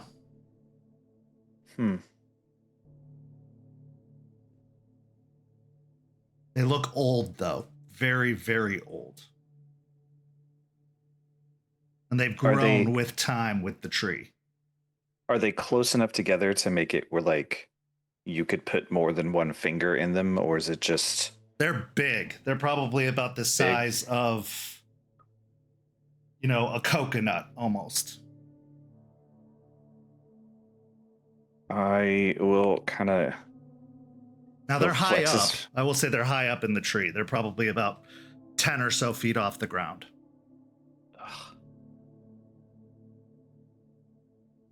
All right. Charles, I swear to God, if I fall while I'm trying to get up there and you tell anybody, I'll be here to catch you, Buttercup. oh my God. No, just let me hit the ground. Don't catch me. I'll take it. As you wish. All right, I'll try to start climbing the tree. Okay, roll me a strength and athletics.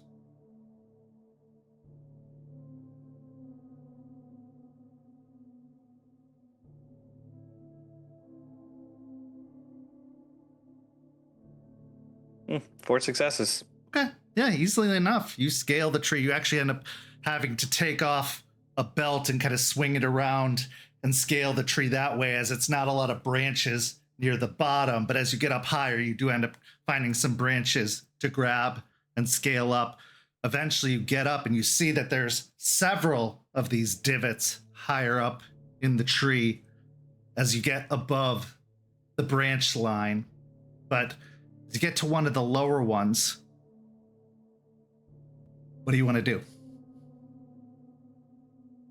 You will kind of stare at it for a second, then look down, shake his head, and then he'll place his hand inside of it slowly.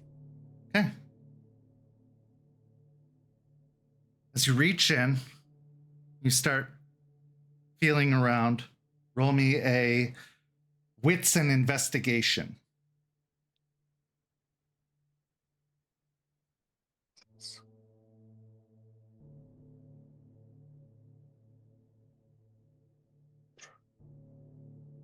Or with a crit. Okay. Feeling around. At first, you feel just crunchy old leaves. And then you find something hard buried within the leaves. Wrapping your fingers around, you slowly remove the object. And as you unfurl it, you find in your palm a very tiny, very frail, almost fossilized skull.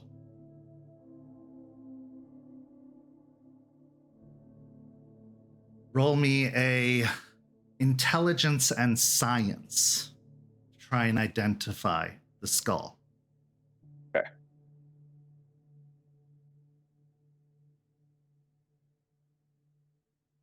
Two.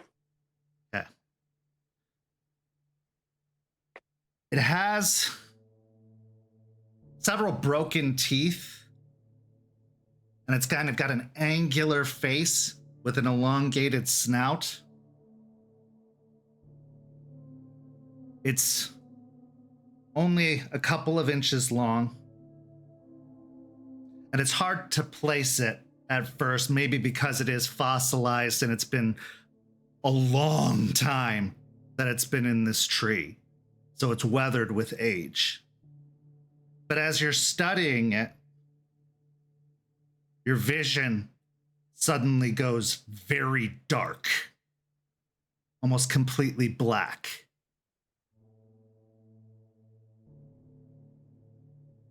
You then hear the sound of wind, like hollow wind, echoing off of stone walls. You hear the sound of water dripping off of a stone floor. You blink a few times and let your eyes adjust. And eventually, your vision takes. And you can start to make out the details of the deep and massive cavern you find yourself in. There are pools of water, little streams running past in the cavern. You hear squeaks and little chirps and chattering up above. And you see dozens of bats clinging to the ceiling up above.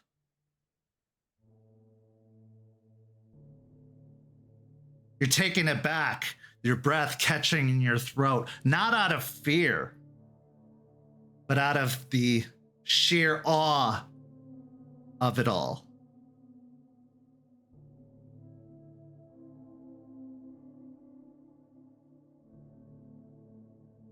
You know why you're here. You know why you were brought here. This is what you do. This is your specialty. Building these places, constructing these places. It's been your job. It's been the job of your ancestors. It's been a job you were trained in, taught in by your family. Turtle graced you with this gift. And when your child comes of age, you will grace them with this gift. Because you are a family of builders. So you were sent here to help them build, to create a place for them. And this is the place they have picked. This cavern. Deep, deep underground. It's a special place, a powerful place. You can feel the power pulsating within it. Now, after everything that's happened, after the bloody history that has happened, it's the least your people can do. But you're making right. You're making good. You know that that war was for nothing. It was wrong.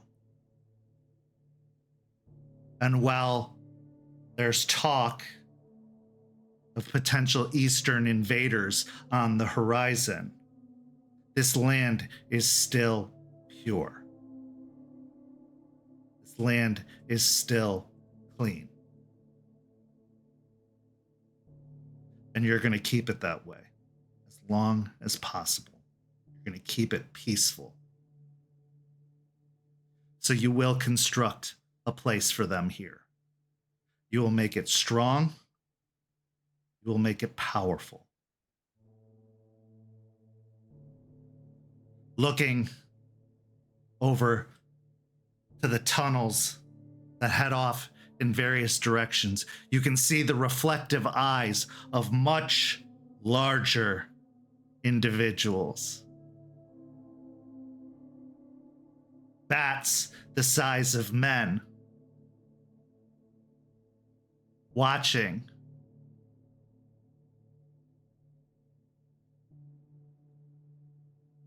They're wary, to be sure, cautious. And you can't blame them. They have every reason to fear your people. That's why you came alone. To give them something to trust, to believe in. Something not to be afraid of.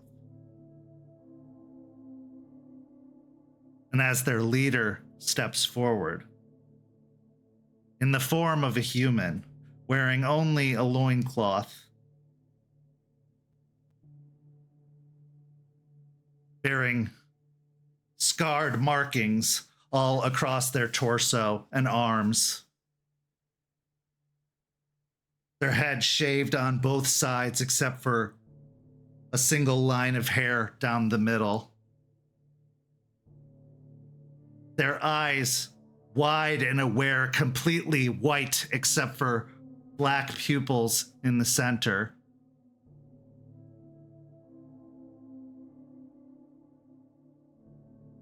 They address you. They bring you in and gesture you towards the center point, beckoning you to start work. And work you will.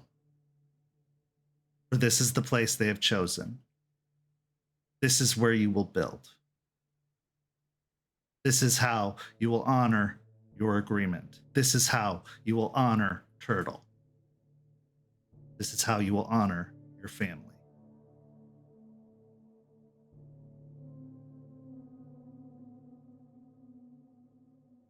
And with that, the darkness of the cave swallows you once more.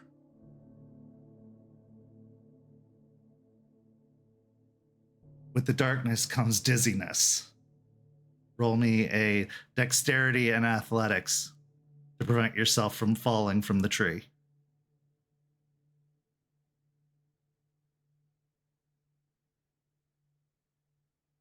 Three successes. You are able to kind of catch yourself before you slide off of the branch, and you are able to keep hold of the bat skull in your hand.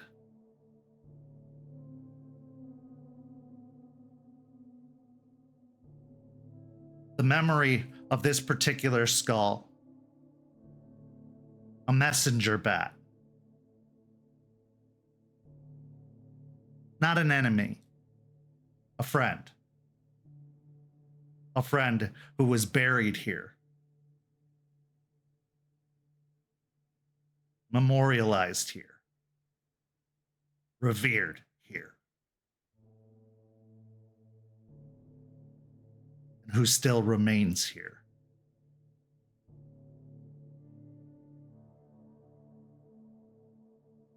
Lucas will look at the skull for a moment and then reach back in and set it back down in there in the hole and make sure the leaves are back on top of it. And then he'll carefully, although a little shakily, make his way back down to the ground. When he gets down to the ground, he'll kind of like squat down, put one of his hands on the dirt, look up at Charles. I know why they're coming. And the tribe, Turtle's tribe, was trying to repay the nation's debts. It built their cairns for them. It gave them places to live and to hide and to be close to Gaia. And I think they're coming back to repay that favor.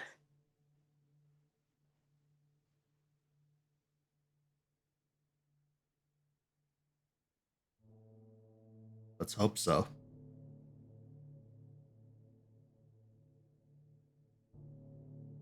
Sorry, it's weird. Now you can see why I didn't want to do it. I mean, you still should at some point. But once this plant business is done, perhaps. It's fair.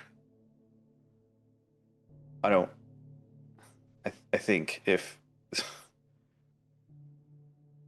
Turtles is prolific as we think it is, we could expect a lot.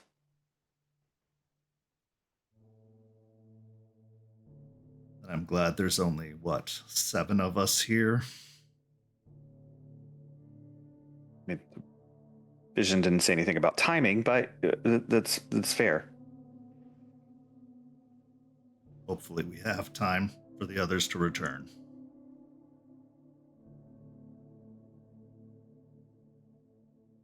Yeah, I gotta tell Aspen about this, and maybe Eliza. Whew. Well, hopefully we'll have some time before Jace's surgery. Oh, yeah. I gotta get tarps. Okay. Take some time to rest. I'll get a shopping list together while you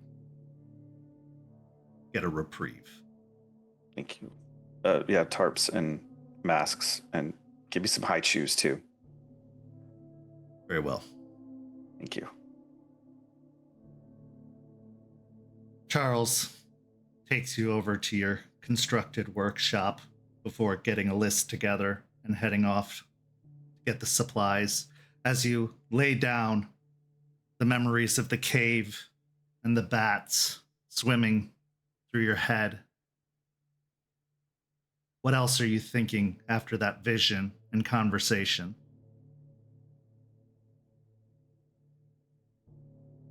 Lucas keeps being shown the things about this tribe that builds things, and he is the one here building. Now there's actual building and there's metaphorical building, and he gets that, but he's starting to wonder if he has more in common with these other Gru that he does with the rest of the Shadow Lords. And that's a thought that bothers him, because being a Shadow Lord has always been his whole identity. But building things is also something he has always loved too. So he's in a bit of a conflict.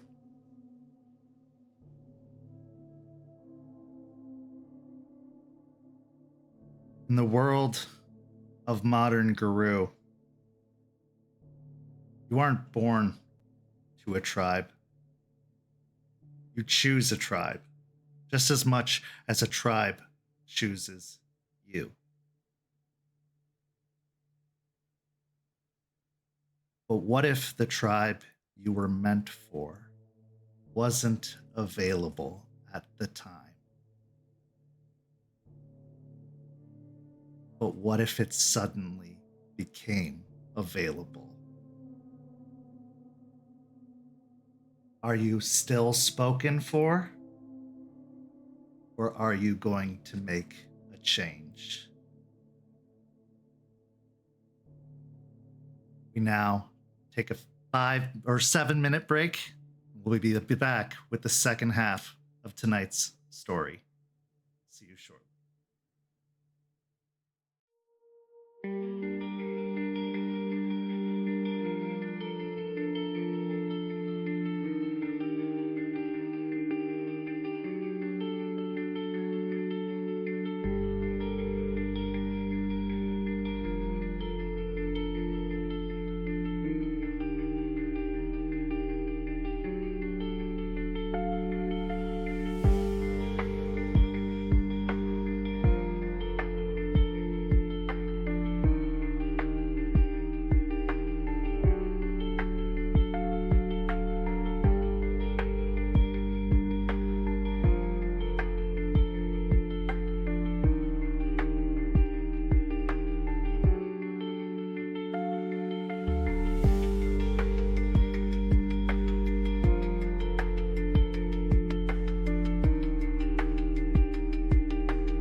Welcome back.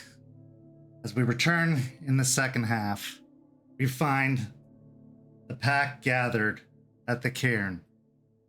It is the dead of night, nearing the witching hour, nearing the middle of the night. Eliza has planned it as such so that the moon is high in the sky, so that the light of the moon will shine down upon this hallowed ground, upon the ritual site, where this rite will take place, where this cleansing of toxins, this purge, will happen. However, in preparation for the ritual, you have some time to discuss and prepare. So as Eliza has laid out the location, she's rolled out a specific mat, a crocheted blanket that she has prepared. She has various ritualistic implements, but what stands out is a series of tools, all of them seemingly made of silver, that she has placed off to one side. She also has various medical implements, including tubes and suction, like cups or kind of squeezing implements that'll help suck blood out manually rather than any kind of machines. And she has a pan to drain fluids into. She also has seemingly chains and shackles on standby, ready, that she has secured into the ground, that she has dug posts into. But with everything getting prepared, the scene is yours.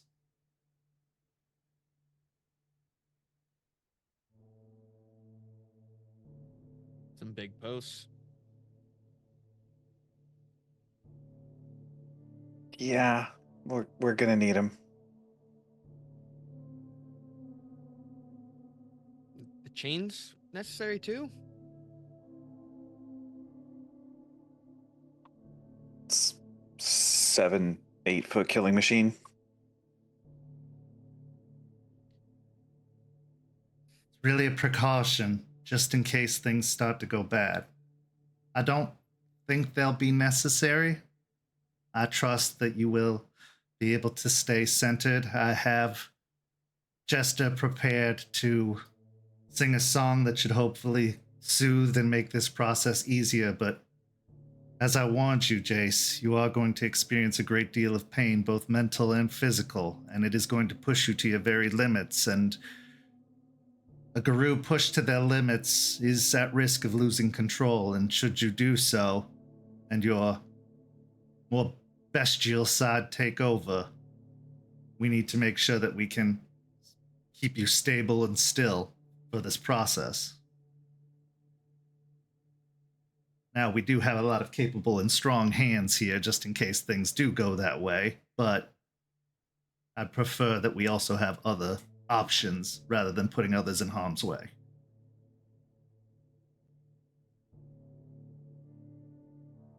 Normally you're more comforting than that, but I appreciate the sentiment. Well, I gave you weeks of comfort leading up to this. You're right, you did. It's game time, buddy. Well, walk forward to step beside Jace. So, not would like any like meditation or anything help for him, maybe like before going into it? Certainly. Anything that you think would help slow your heart rate, would help center yourself, soothe your mind, steady your breathing. You're going to want to stay as calm as possible during this process. I'll do what you guys tell me to. Slowing the heart makes sense. Before we move forward though, couple things that I want to get out there. One, I went and talked to Ravi and got that squared away. They're willing to help with the plants. Now while I'm out, He'll look towards Charles. Brought you up. Decide that was not going to be best. Look back to Jester. If you'd be willing to assist them with the plant thing and possibly going out and showing them the different areas, they said they'd be willing to do what they can to try and help. Ravi's got to talk to the other guys and other people there, but at least he is willing to assist. But he is exposing himself being out there doing this. So additional assistance is kind of what they're looking at. Okay, yeah, I'd be happy to help them. Is there, like, I don't know how long you're going to be out of commission, so how do I get in contact with them? Or them get in contact with me? So he'll pull out his phone and then he'll give Ravi his number. So this is his number. Now, he's going to look young, like 13, 14. But he's lived hundreds of lives or something like that. So everything he says has some form of wisdom to it. It's just weird coming out of a 13-year-old. Okay, yeah, that I could see how it might be weird. I mean, I've heard some great wisdom from kids before, but yeah, not like many lifetimes of wisdom, so. He brought up the Crusades, but that's a different conversation. Yeah. Also, look back towards Charles. Give you props. You were right about the big wolf thing. Talk to Ravi. That big spear idea, it's the only way to take care of it. Now, when it splits up like it does, there is a core, but only one of those will have it. But there's no way to determine which one, and it switches. So there's that aspect. So when it's in its biggest form, it's going to be easier to know that's the one. But if it splits up, there's no way to determine where it's going. Wonderful. A shell game. Yeah, pretty much. Yeah. I did ask about iron. I knew that it was a long shot. They said they don't tend to keep things that hurt them nearby. Then he'll eye all the silver. Then they said that asked if we do, but I told them we keep more nearby than away most of the time. So that's Eliza speaks up, well, they're less likely to combat their own, I believe, so that makes sense. They're a pretty unified group, so. We are a bunch of murder hobos. It's a super good word for it, yep. Well, some of us are more murderous than others, but yeah. And some more hobo than other. You're right. I got nothing for that. Okay, well remember, today we're supposed to make Jace feel calm, not piss him off. Oh, I can totally help with that. I got some good news. Okay. Aspen, you're gonna want to hear this too. I figured out why the Pharaoh are coming. Okay. He'll look over at Jester, back at everyone. I went to go talk to one of the trees, and they showed me something. The tribe, Turtle's tribe, the one that was here before, the ones that build cairns, they were building cairns for the other Pharaoh here. From what I gather and what it felt like, all of them. So they were trying to do something to make up for the bullshit we got ourselves in. And so what we might be looking at is the Pharaoh coming back here to pay back what they did for them. And that could be kicking invaders out, which they might see us as. But if we can get them to accept us, then it's a step. Okay. Yeah, we'll hold on to that, and when it comes to that, we'll take care of it, and we'll figure out a way to talk to them when it comes to that. Jace, is there anything you need before we do this? You called me Jace. No. We're good. Okay. One more thing, I guess, if we're talking before this all happens. Charles and I are gonna go try to deal with the swamp for the Mokale. Gonna need the iron knife. I want to test it on the plants. The one that me and Eliza found? Yeah. Yeah. I want to test the iron on the plants and see what happens. Yeah, sure.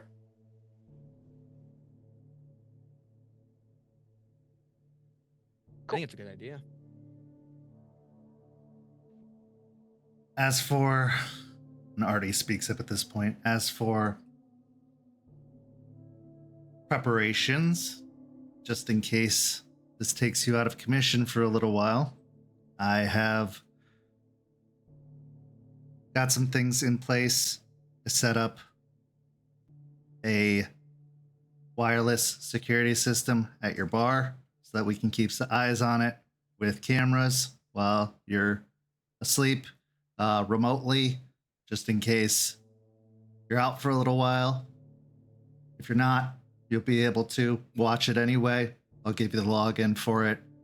So when you're off doing guru stuff, you can at least check in on it and make sure the place is safe. But figure in case we can't be there at all times, we can at least keep eyes on it from time to time just to make sure it's okay. But I set up a few wireless cameras out there and a login so that we could look in remotely just to make sure it's cool. Well, we're not tending bar and stuff there, but I know you don't got a lot of employees out there right now. So just wanted to let you know that that's all taken care of and watched after for the moment. Thank you. I appreciate that. It's leaving some stress. Yeah. Jace, you want me to send some of the howlers out there? I mean, I'll be out there too.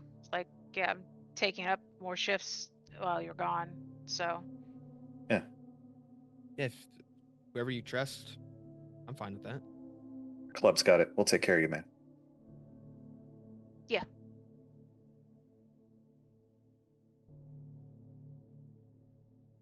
It's my second baby. Please, yeah, take care of it. We'll make sure it's okay. All right. Well, before we get started, I think it would be best if you set aside the staff, because I don't know what issue we'll try to do. If this process starts to get painful for you, he may try to protect you, even if out of instinct.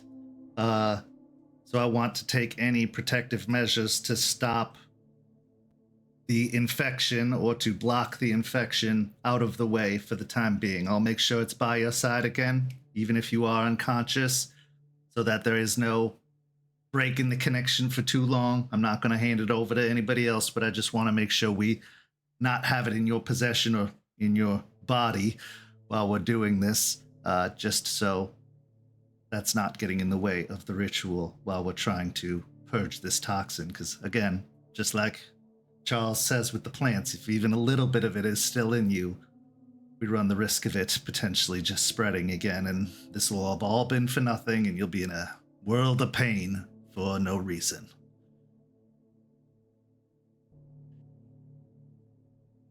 Yeah. You'll take the staff and gently just kind of set it on the ground. As you put the staff off to the side, you don't feel any different. You've set it down before, even like when going to bed. Nothing seems unusual in the process of doing so. Eliza leads you over to the blanket, has you lay down, pulls off your shirt.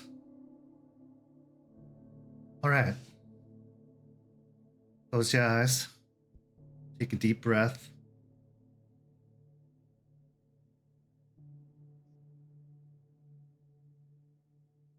Think of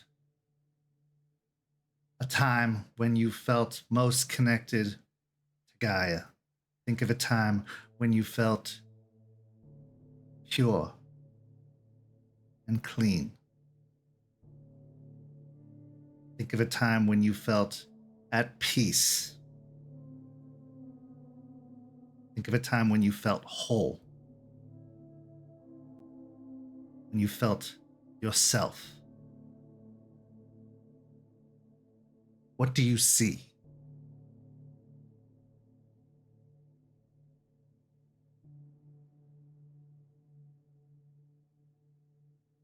I see a bar, oddly enough. But it's not mine, but it's one with all the grew that I hold dear. It's calm. Describe it to me. It's rickety.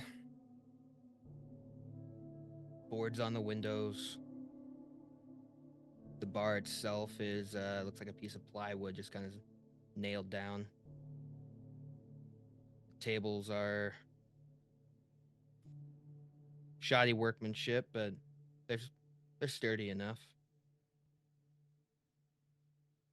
The bar's got all different kinds of liquor.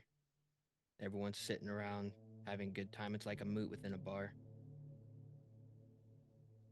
Who do you see there? Champagne. I see my old pack and I see all of you. I see old faces and the new ones that I've met here. Everyone's getting along. No issues at all. A lot of laughs, some tears, but they're happy ones. Go ahead and roll me a stamina and resolve.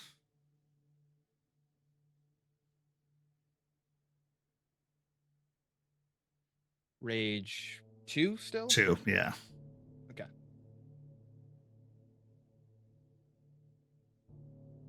Three. Okay. As you're looking around the vision in your mind, looking at all the faces and the figures, it's a crowd, a sea of people. And then you notice another face amidst the sea. A hooded figure amidst the crowd at the very back of the sea of faces. The hood is drawn so far over that you can't see their face. But as you try to look, the hood raises and you see the glowing green eyes from beneath the hood. And everything starts to take a yellowish hue as they make eye contact with you. As the yellow starts to seep in, one of their eyes turns from green to red.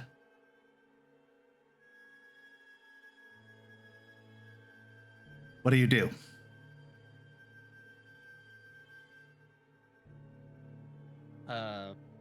First try and subconscious kind of shake it off. Her still being there. Eliza, there's someone I don't recognize here. Their eyes are familiar though. All right, Jace. I want you to focus on that. To everyone else, you see Eliza has reached for one of the silver scalpels and has now moved towards one of Jace's arms and has taken the scalpel and has started to lower it towards his arm. She looks towards Lucas kind of gesturing towards his arm to help secure it and hold it straight. And as she does so, she sticks the scalpel into his arm and starts drawing it down along his arm. Take a point of aggravated damage as it sticks in and starts to burn and sear as it draws along your flesh. Make a composure and resolve check.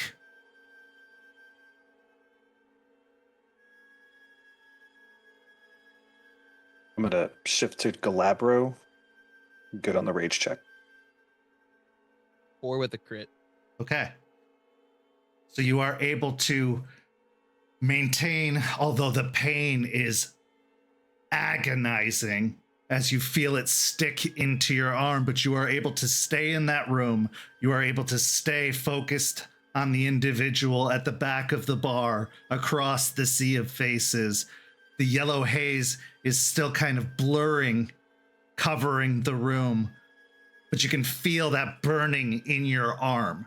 In fact, for a moment, you break eye contact with the man looking down at your arm. Even in your vision, you can see a searing, almost red-hot flame starting to burn into the arm of your vision as a line starts to crawl across your arm. Eliza has started murmuring beneath her breath, only stopping to talk, but she's murmuring almost an incantation or in a language that sounds tribal, but is hard to understand as she speaks and draws the blade along his arm. Red blood starts to well at his arm as she reaches over towards one of the tubes and airbags and starts to pump at the blood, pulling and drawing it from his arm.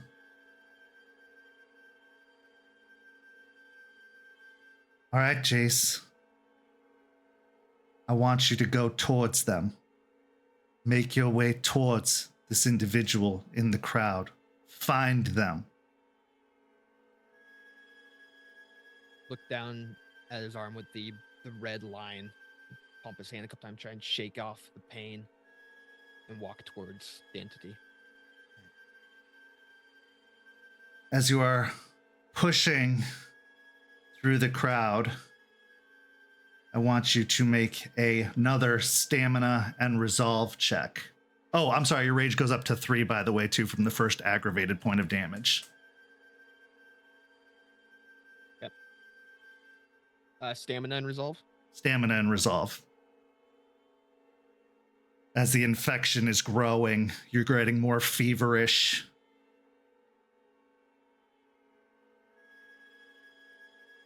Is it possible to burn a will during It is, absolutely. Okay.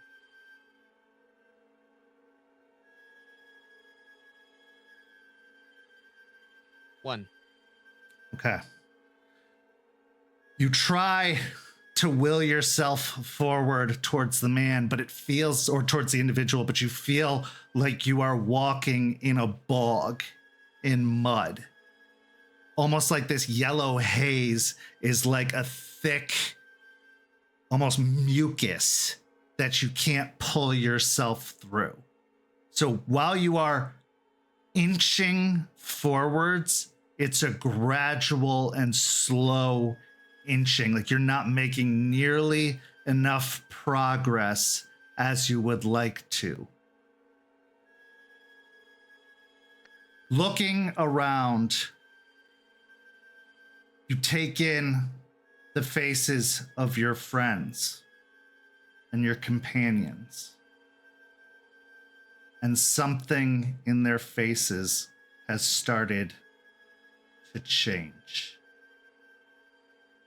The faces of your friends, of your pack, of your companions have started to distort as growths start to appear out of the side of their faces. Some of their faces start to melt away.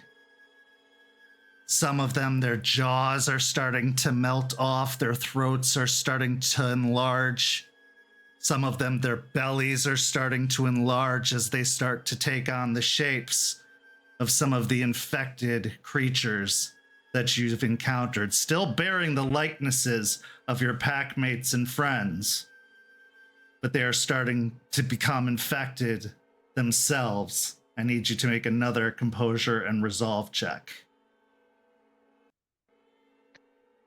What does it look like to us that, like, is his expression changing? He is, yeah. You can see he's wincing and like his brow is creasing. Okay. I would like It's hard to tell sort if it's out of pain or duress, mental duress at the time, though.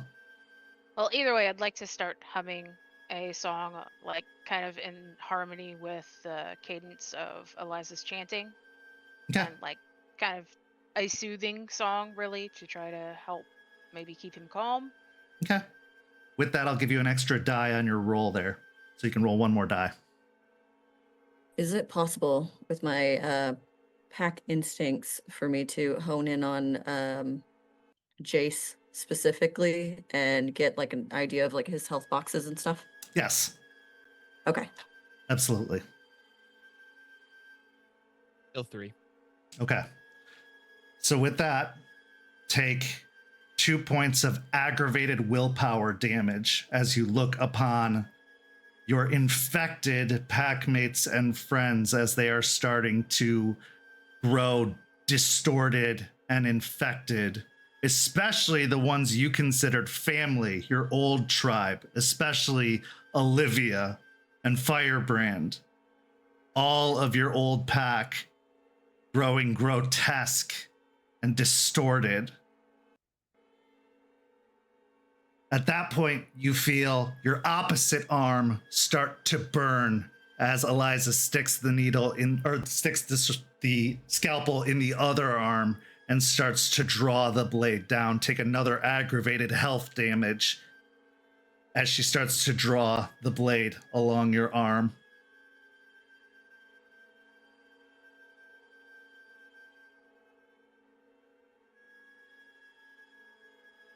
Walking up towards the person in the hood, more shouting towards them. You don't need to do this to them. Just take me. You already got me. You don't need them. Give me another composure and resolve. Does he still get the extra die? You do get the extra die from Jester singing, yes.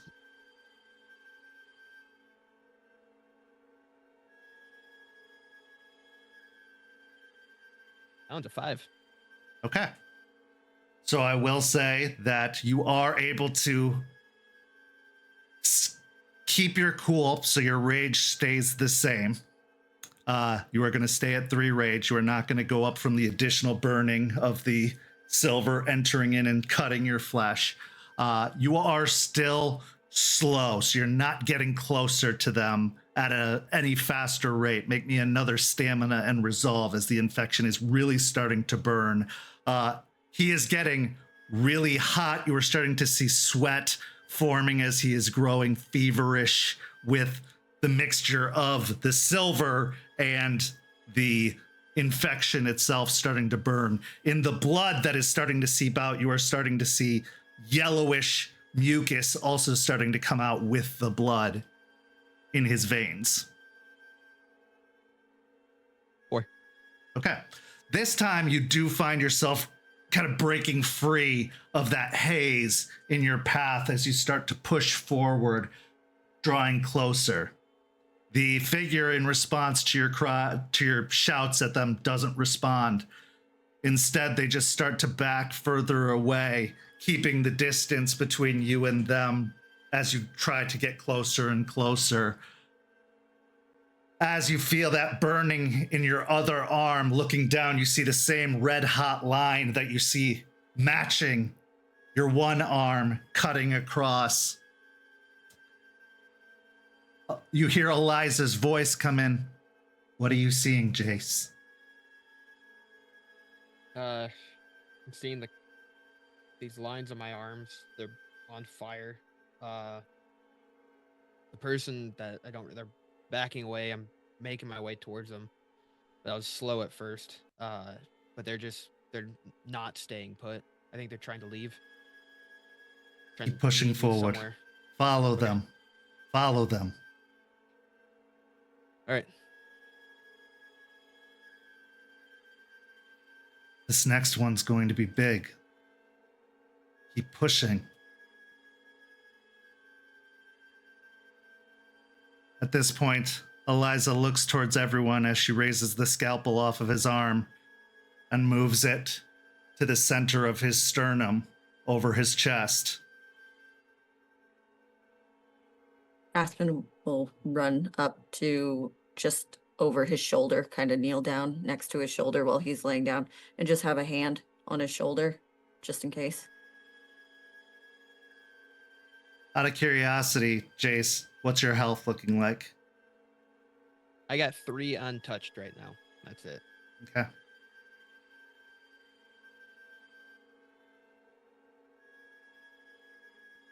Suddenly, you feel a shock to your chest as you get in within like an arm's reach of the man in front of you. It's almost like you've gotten shot to the chest, like a burning fire just hits you in the center of the chest as everyone sees her set the scalpel right above his sternum and start pulling downward over his chest. That searing, hot, burning sensation starts at the top of your chest and starts dragging downward.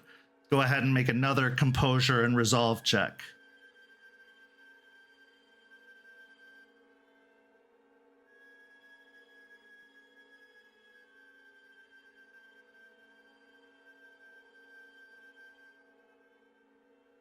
Three. Okay. This time you are going to gain another rage, and you are going to take a point of aggravated willpower damage as the burning is just agonizing. You find yourself, even in your mind's eye, dropping to your knees with the pain of this searing sensation. Unable to stop yourself, you let out a scream of pain that sends your head kind of coiling backwards as the pain of this scalpel just digs into your chest, pulling downwards. Lucas, I need you to give me a strength and athletics to try and hold him in place.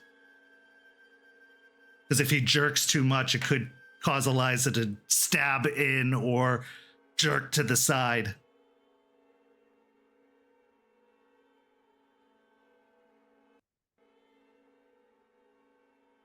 Four successes. 4 successes is enough. It does keep him still. Okay.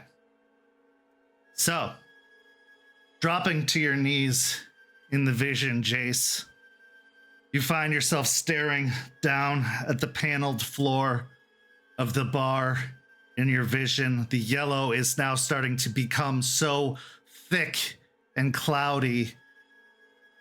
You feel hands gripping at your shoulders, holding you in place. What do you wish to do? Gonna try and stand up, try and resist being pulled down. Okay, give me a strength and athletics.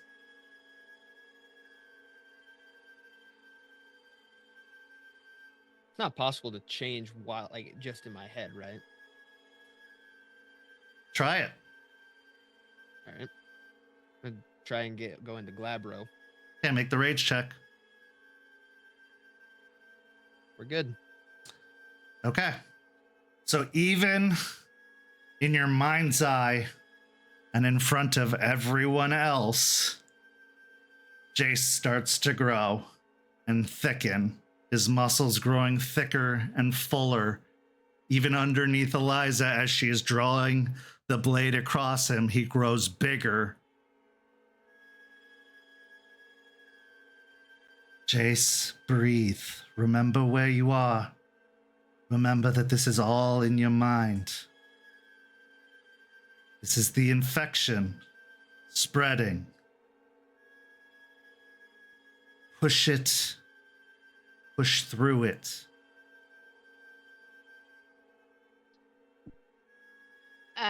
When I see him go into Glabro, I'm gonna move closer and kneel so I'm near him.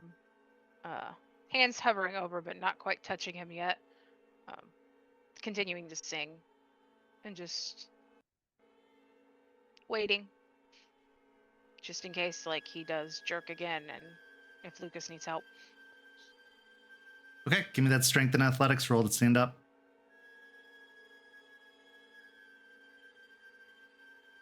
Where is Charles? Charles is standing nearby. He seems to be watching the ritual and prepared to pounce, but he's also watching the perimeter for any unexpected arrivals or guests because he knows that now he's technically connected to the hive mind again. And so he's expecting any unwanted company to arrive also. Yeah, Lucas just want to make sure that he has eyes on where he's at. He's and that he is definitely close. in the periphery, yes. Okay. 3. Okay. You struggle against Lucas, but Lucas is too strong and holds you down. As you kind of feel yourself pulling, Eliza's voice come in and says, "Not like that. Use your will. This is in your mind, not in your body." With that, make a composure and resolve check. You can add another die from Jester.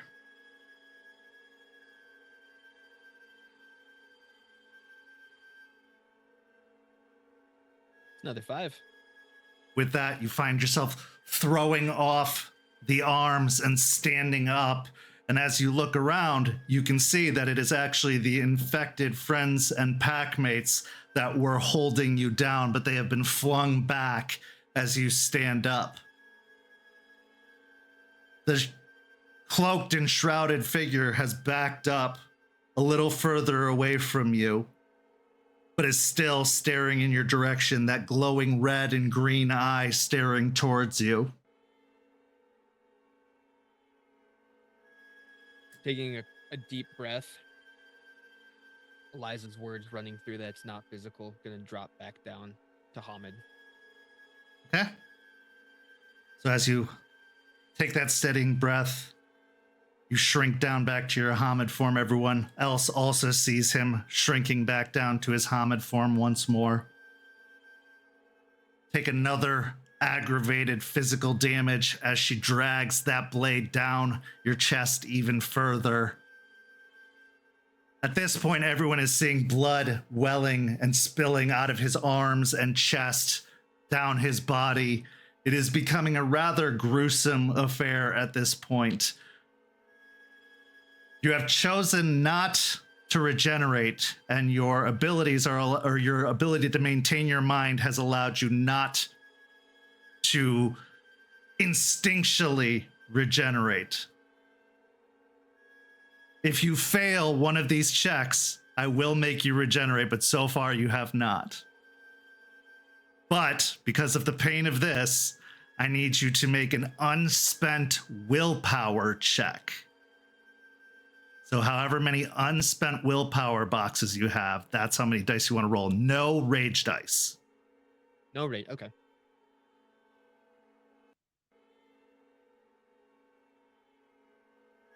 Three. Okay. So, the pain is searing. Make me a composure and resolve.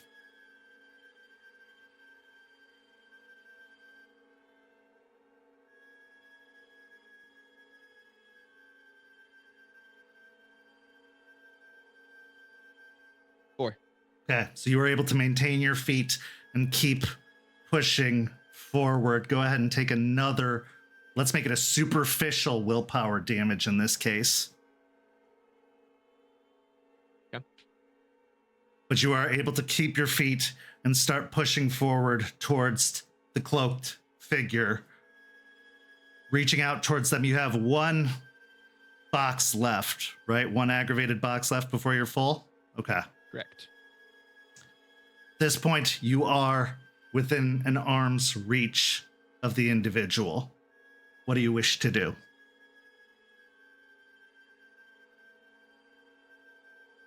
With this being in his mind, going to try and, with them being within arm's reach, see if he can move them closer to him. Within the spect of his mind, trying to get all the control he can, move them closer to him. Give me a stamina and resolve.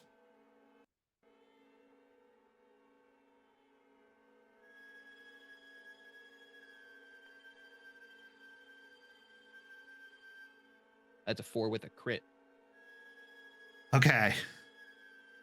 The yellow haze and cloud that seems to be clouding your vision, with your sheer will, you shove the cloud aside and it disperses in your mind long enough that you reach out and grab the front of the robe with your hand, pulling them close to your face. As you do so, the hood of the robe falls back, revealing their face. And what you see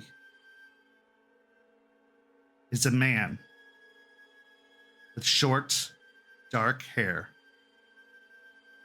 and a beard. You see you. One glowing green eye, one glowing red eye, staring back at you. A reflection like in a mirror.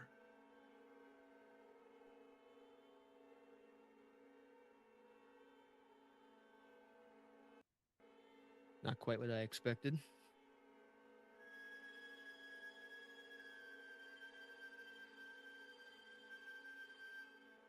I am already inside you.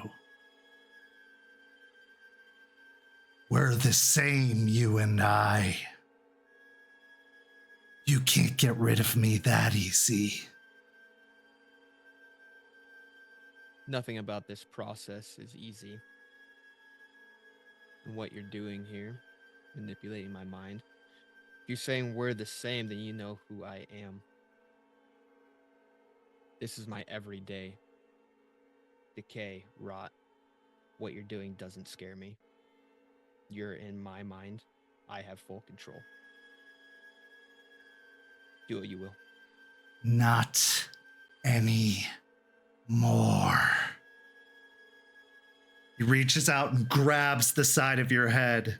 Go ahead and give me another unspent willpower check. So even the superficial willpower is considered spent at this point. Yep.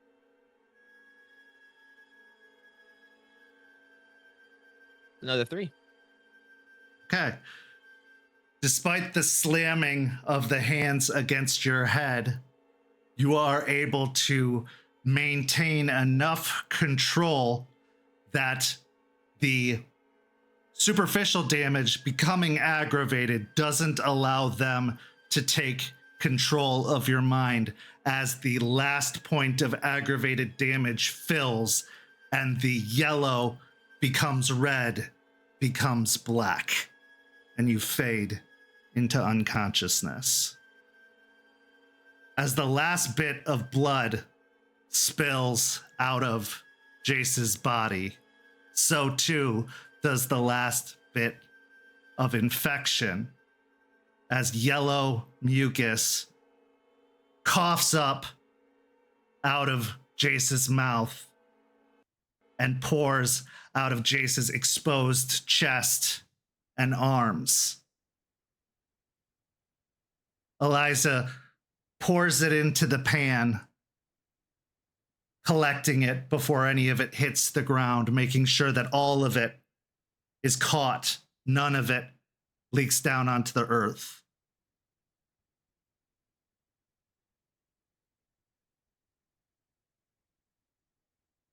She moves along, squeezing his arms, making sure that all of it is out, that every last bit is drained.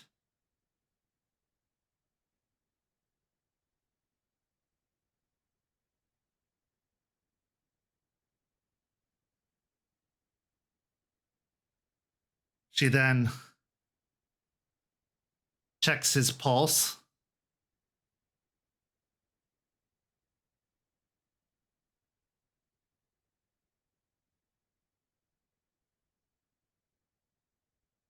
And then looks towards Aspen.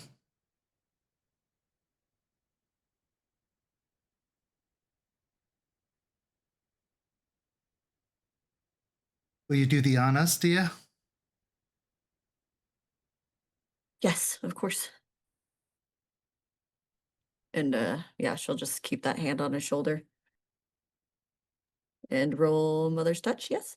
Mm-hmm.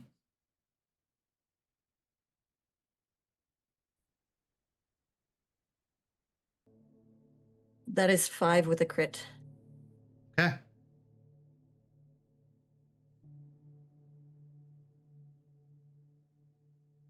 Jace.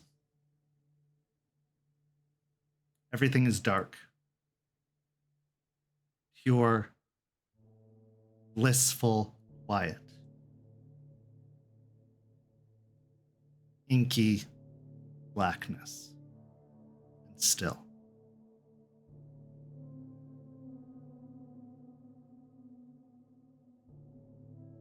Then for a moment,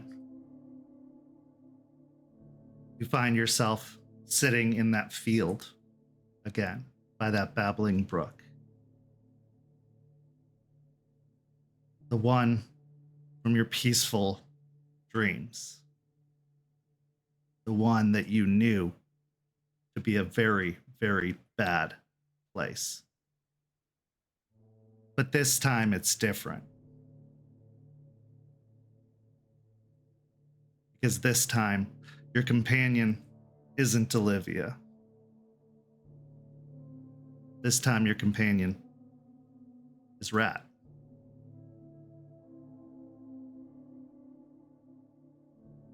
Hey.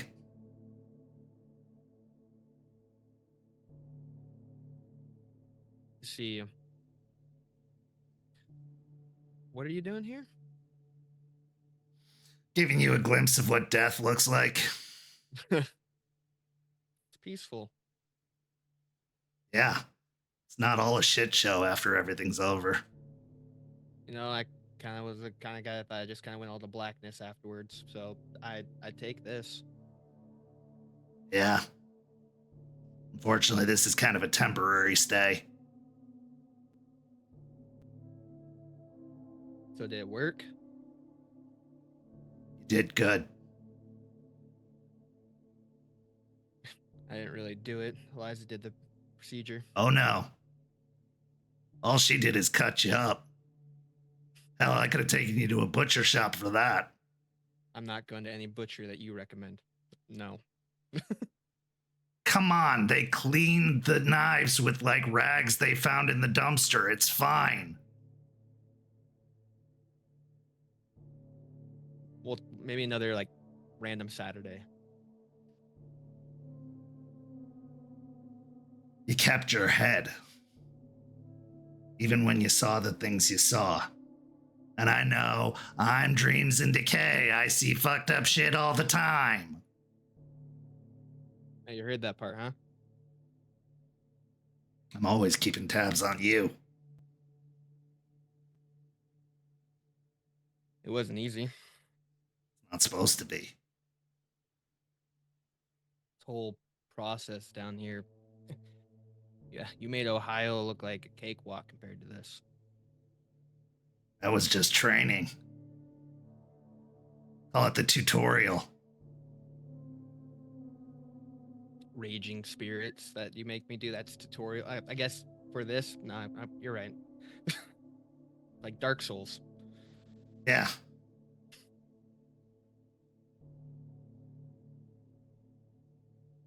I don't think I ever actually thanked you for having me come down here. It's weird. You meant fuck instead of thank, right? Kind of. It's more of a fuck you, thank you kind of thing. Oh, Fuck okay, you, yeah, I get that a lot. because I've died now, and that wouldn't have happened if you didn't have me come here. But this place is exactly what I was looking for. Good.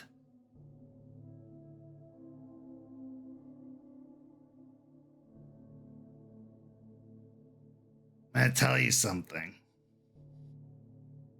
Call it a premonition of sorts. Because, you know, you took one for the team here, and death is never fun for anyone. And, well, it's going to hurt for a bit, so you're going to be laid up for a little while. There's a lot of pain coming. Specifically for you.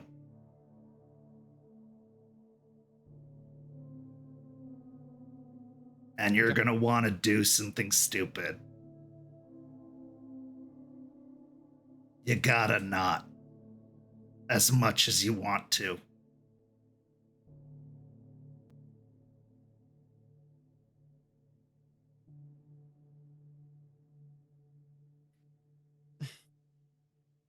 Doing things stupid's kind of my forte, though. This time you can't.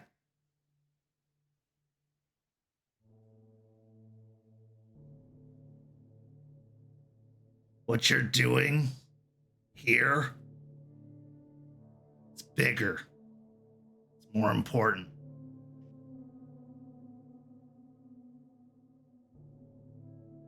And in the long run, it'll make the pain worth it.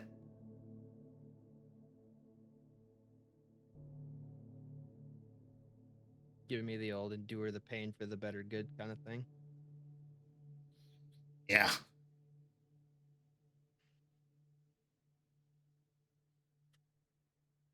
You know, Payne and I aren't, like, we're not even acquaintances. Yeah.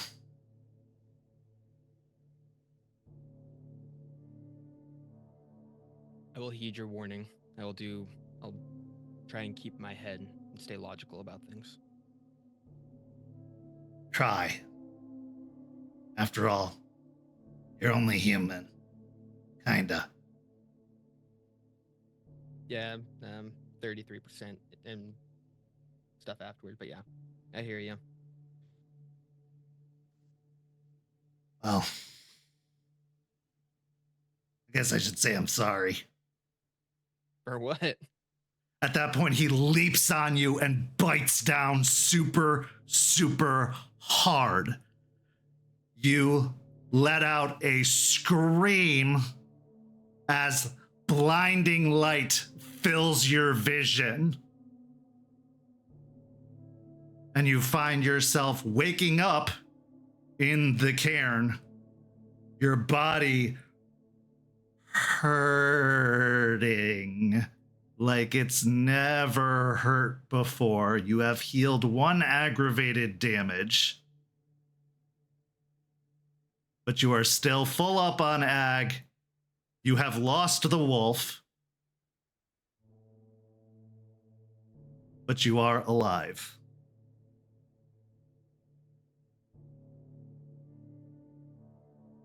You see Aspen, her hand on your shoulder, and Jester.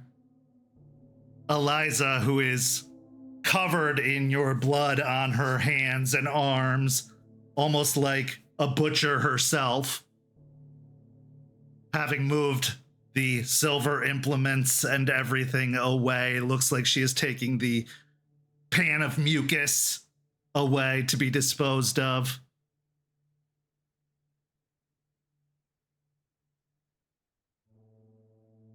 You guys are pushing down kind of hard. Like, I hurt everywhere.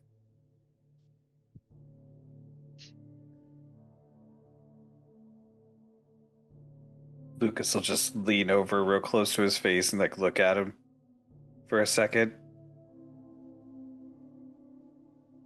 Then give him a couple of rough pats on the cheek. Yeah, that's him.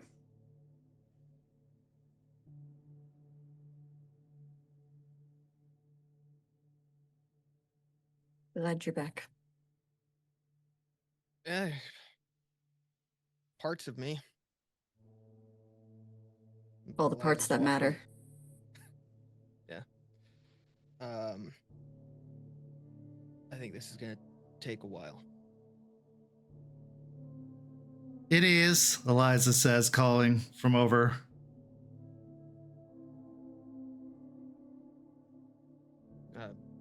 Thank you. You'll look around, all of you.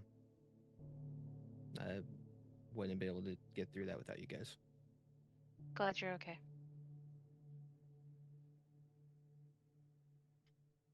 We had to cut off one of your feet, just so you know. What? Yeah, if you're feeling As- it, it's like a ghost limb. That's like a ghost limb. Yeah. Take the whole foot.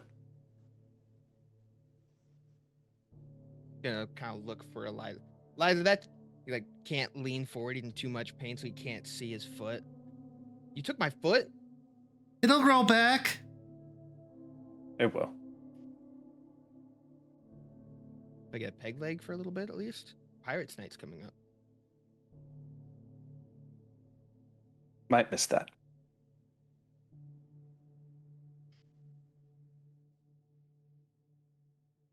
So as everyone celebrates the success of the Rite, and as Jace, relieved that the last of the infection is purged, this is where our story comes to a close this evening. But not, of course, without one last scene. This scene takes us to the zoo, of all places.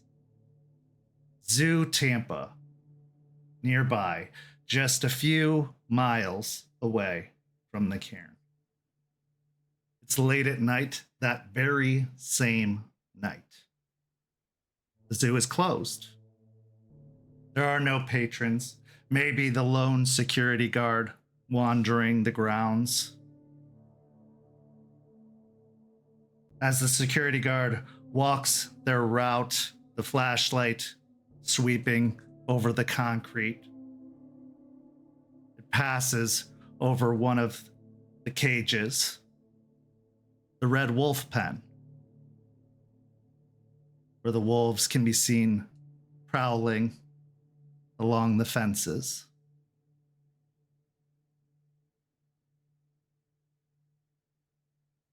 It then passes back to the sidewalk as the man continues on. The sounds of his heeled shoes clattering off the pavement.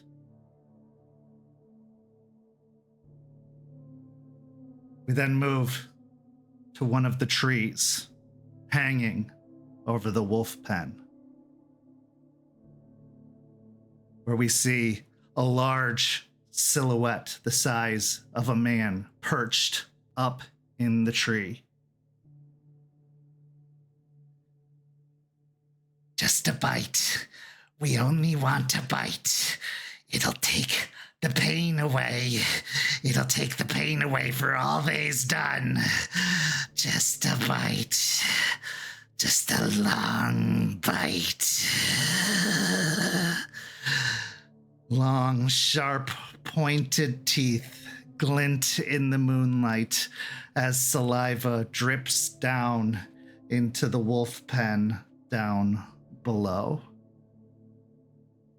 And that's where our story comes to a close this evening. Thank you so much to these amazing players. Thank you to everybody watching at home. Go follow St. Pete by Night on all of the social media listed down below, and come join our community by following that Discord link. We've got Hellhounds this Friday over on YouTube at 7 p.m. So tune in for that to see what the other pack's up to, and come on back for the next episode of Rage Across Tampa next Tuesday here on Twitch at 10 p.m. For these amazing players, I'm Kent. Thank you so much for watching, and we'll see you next time. Have a lovely evening.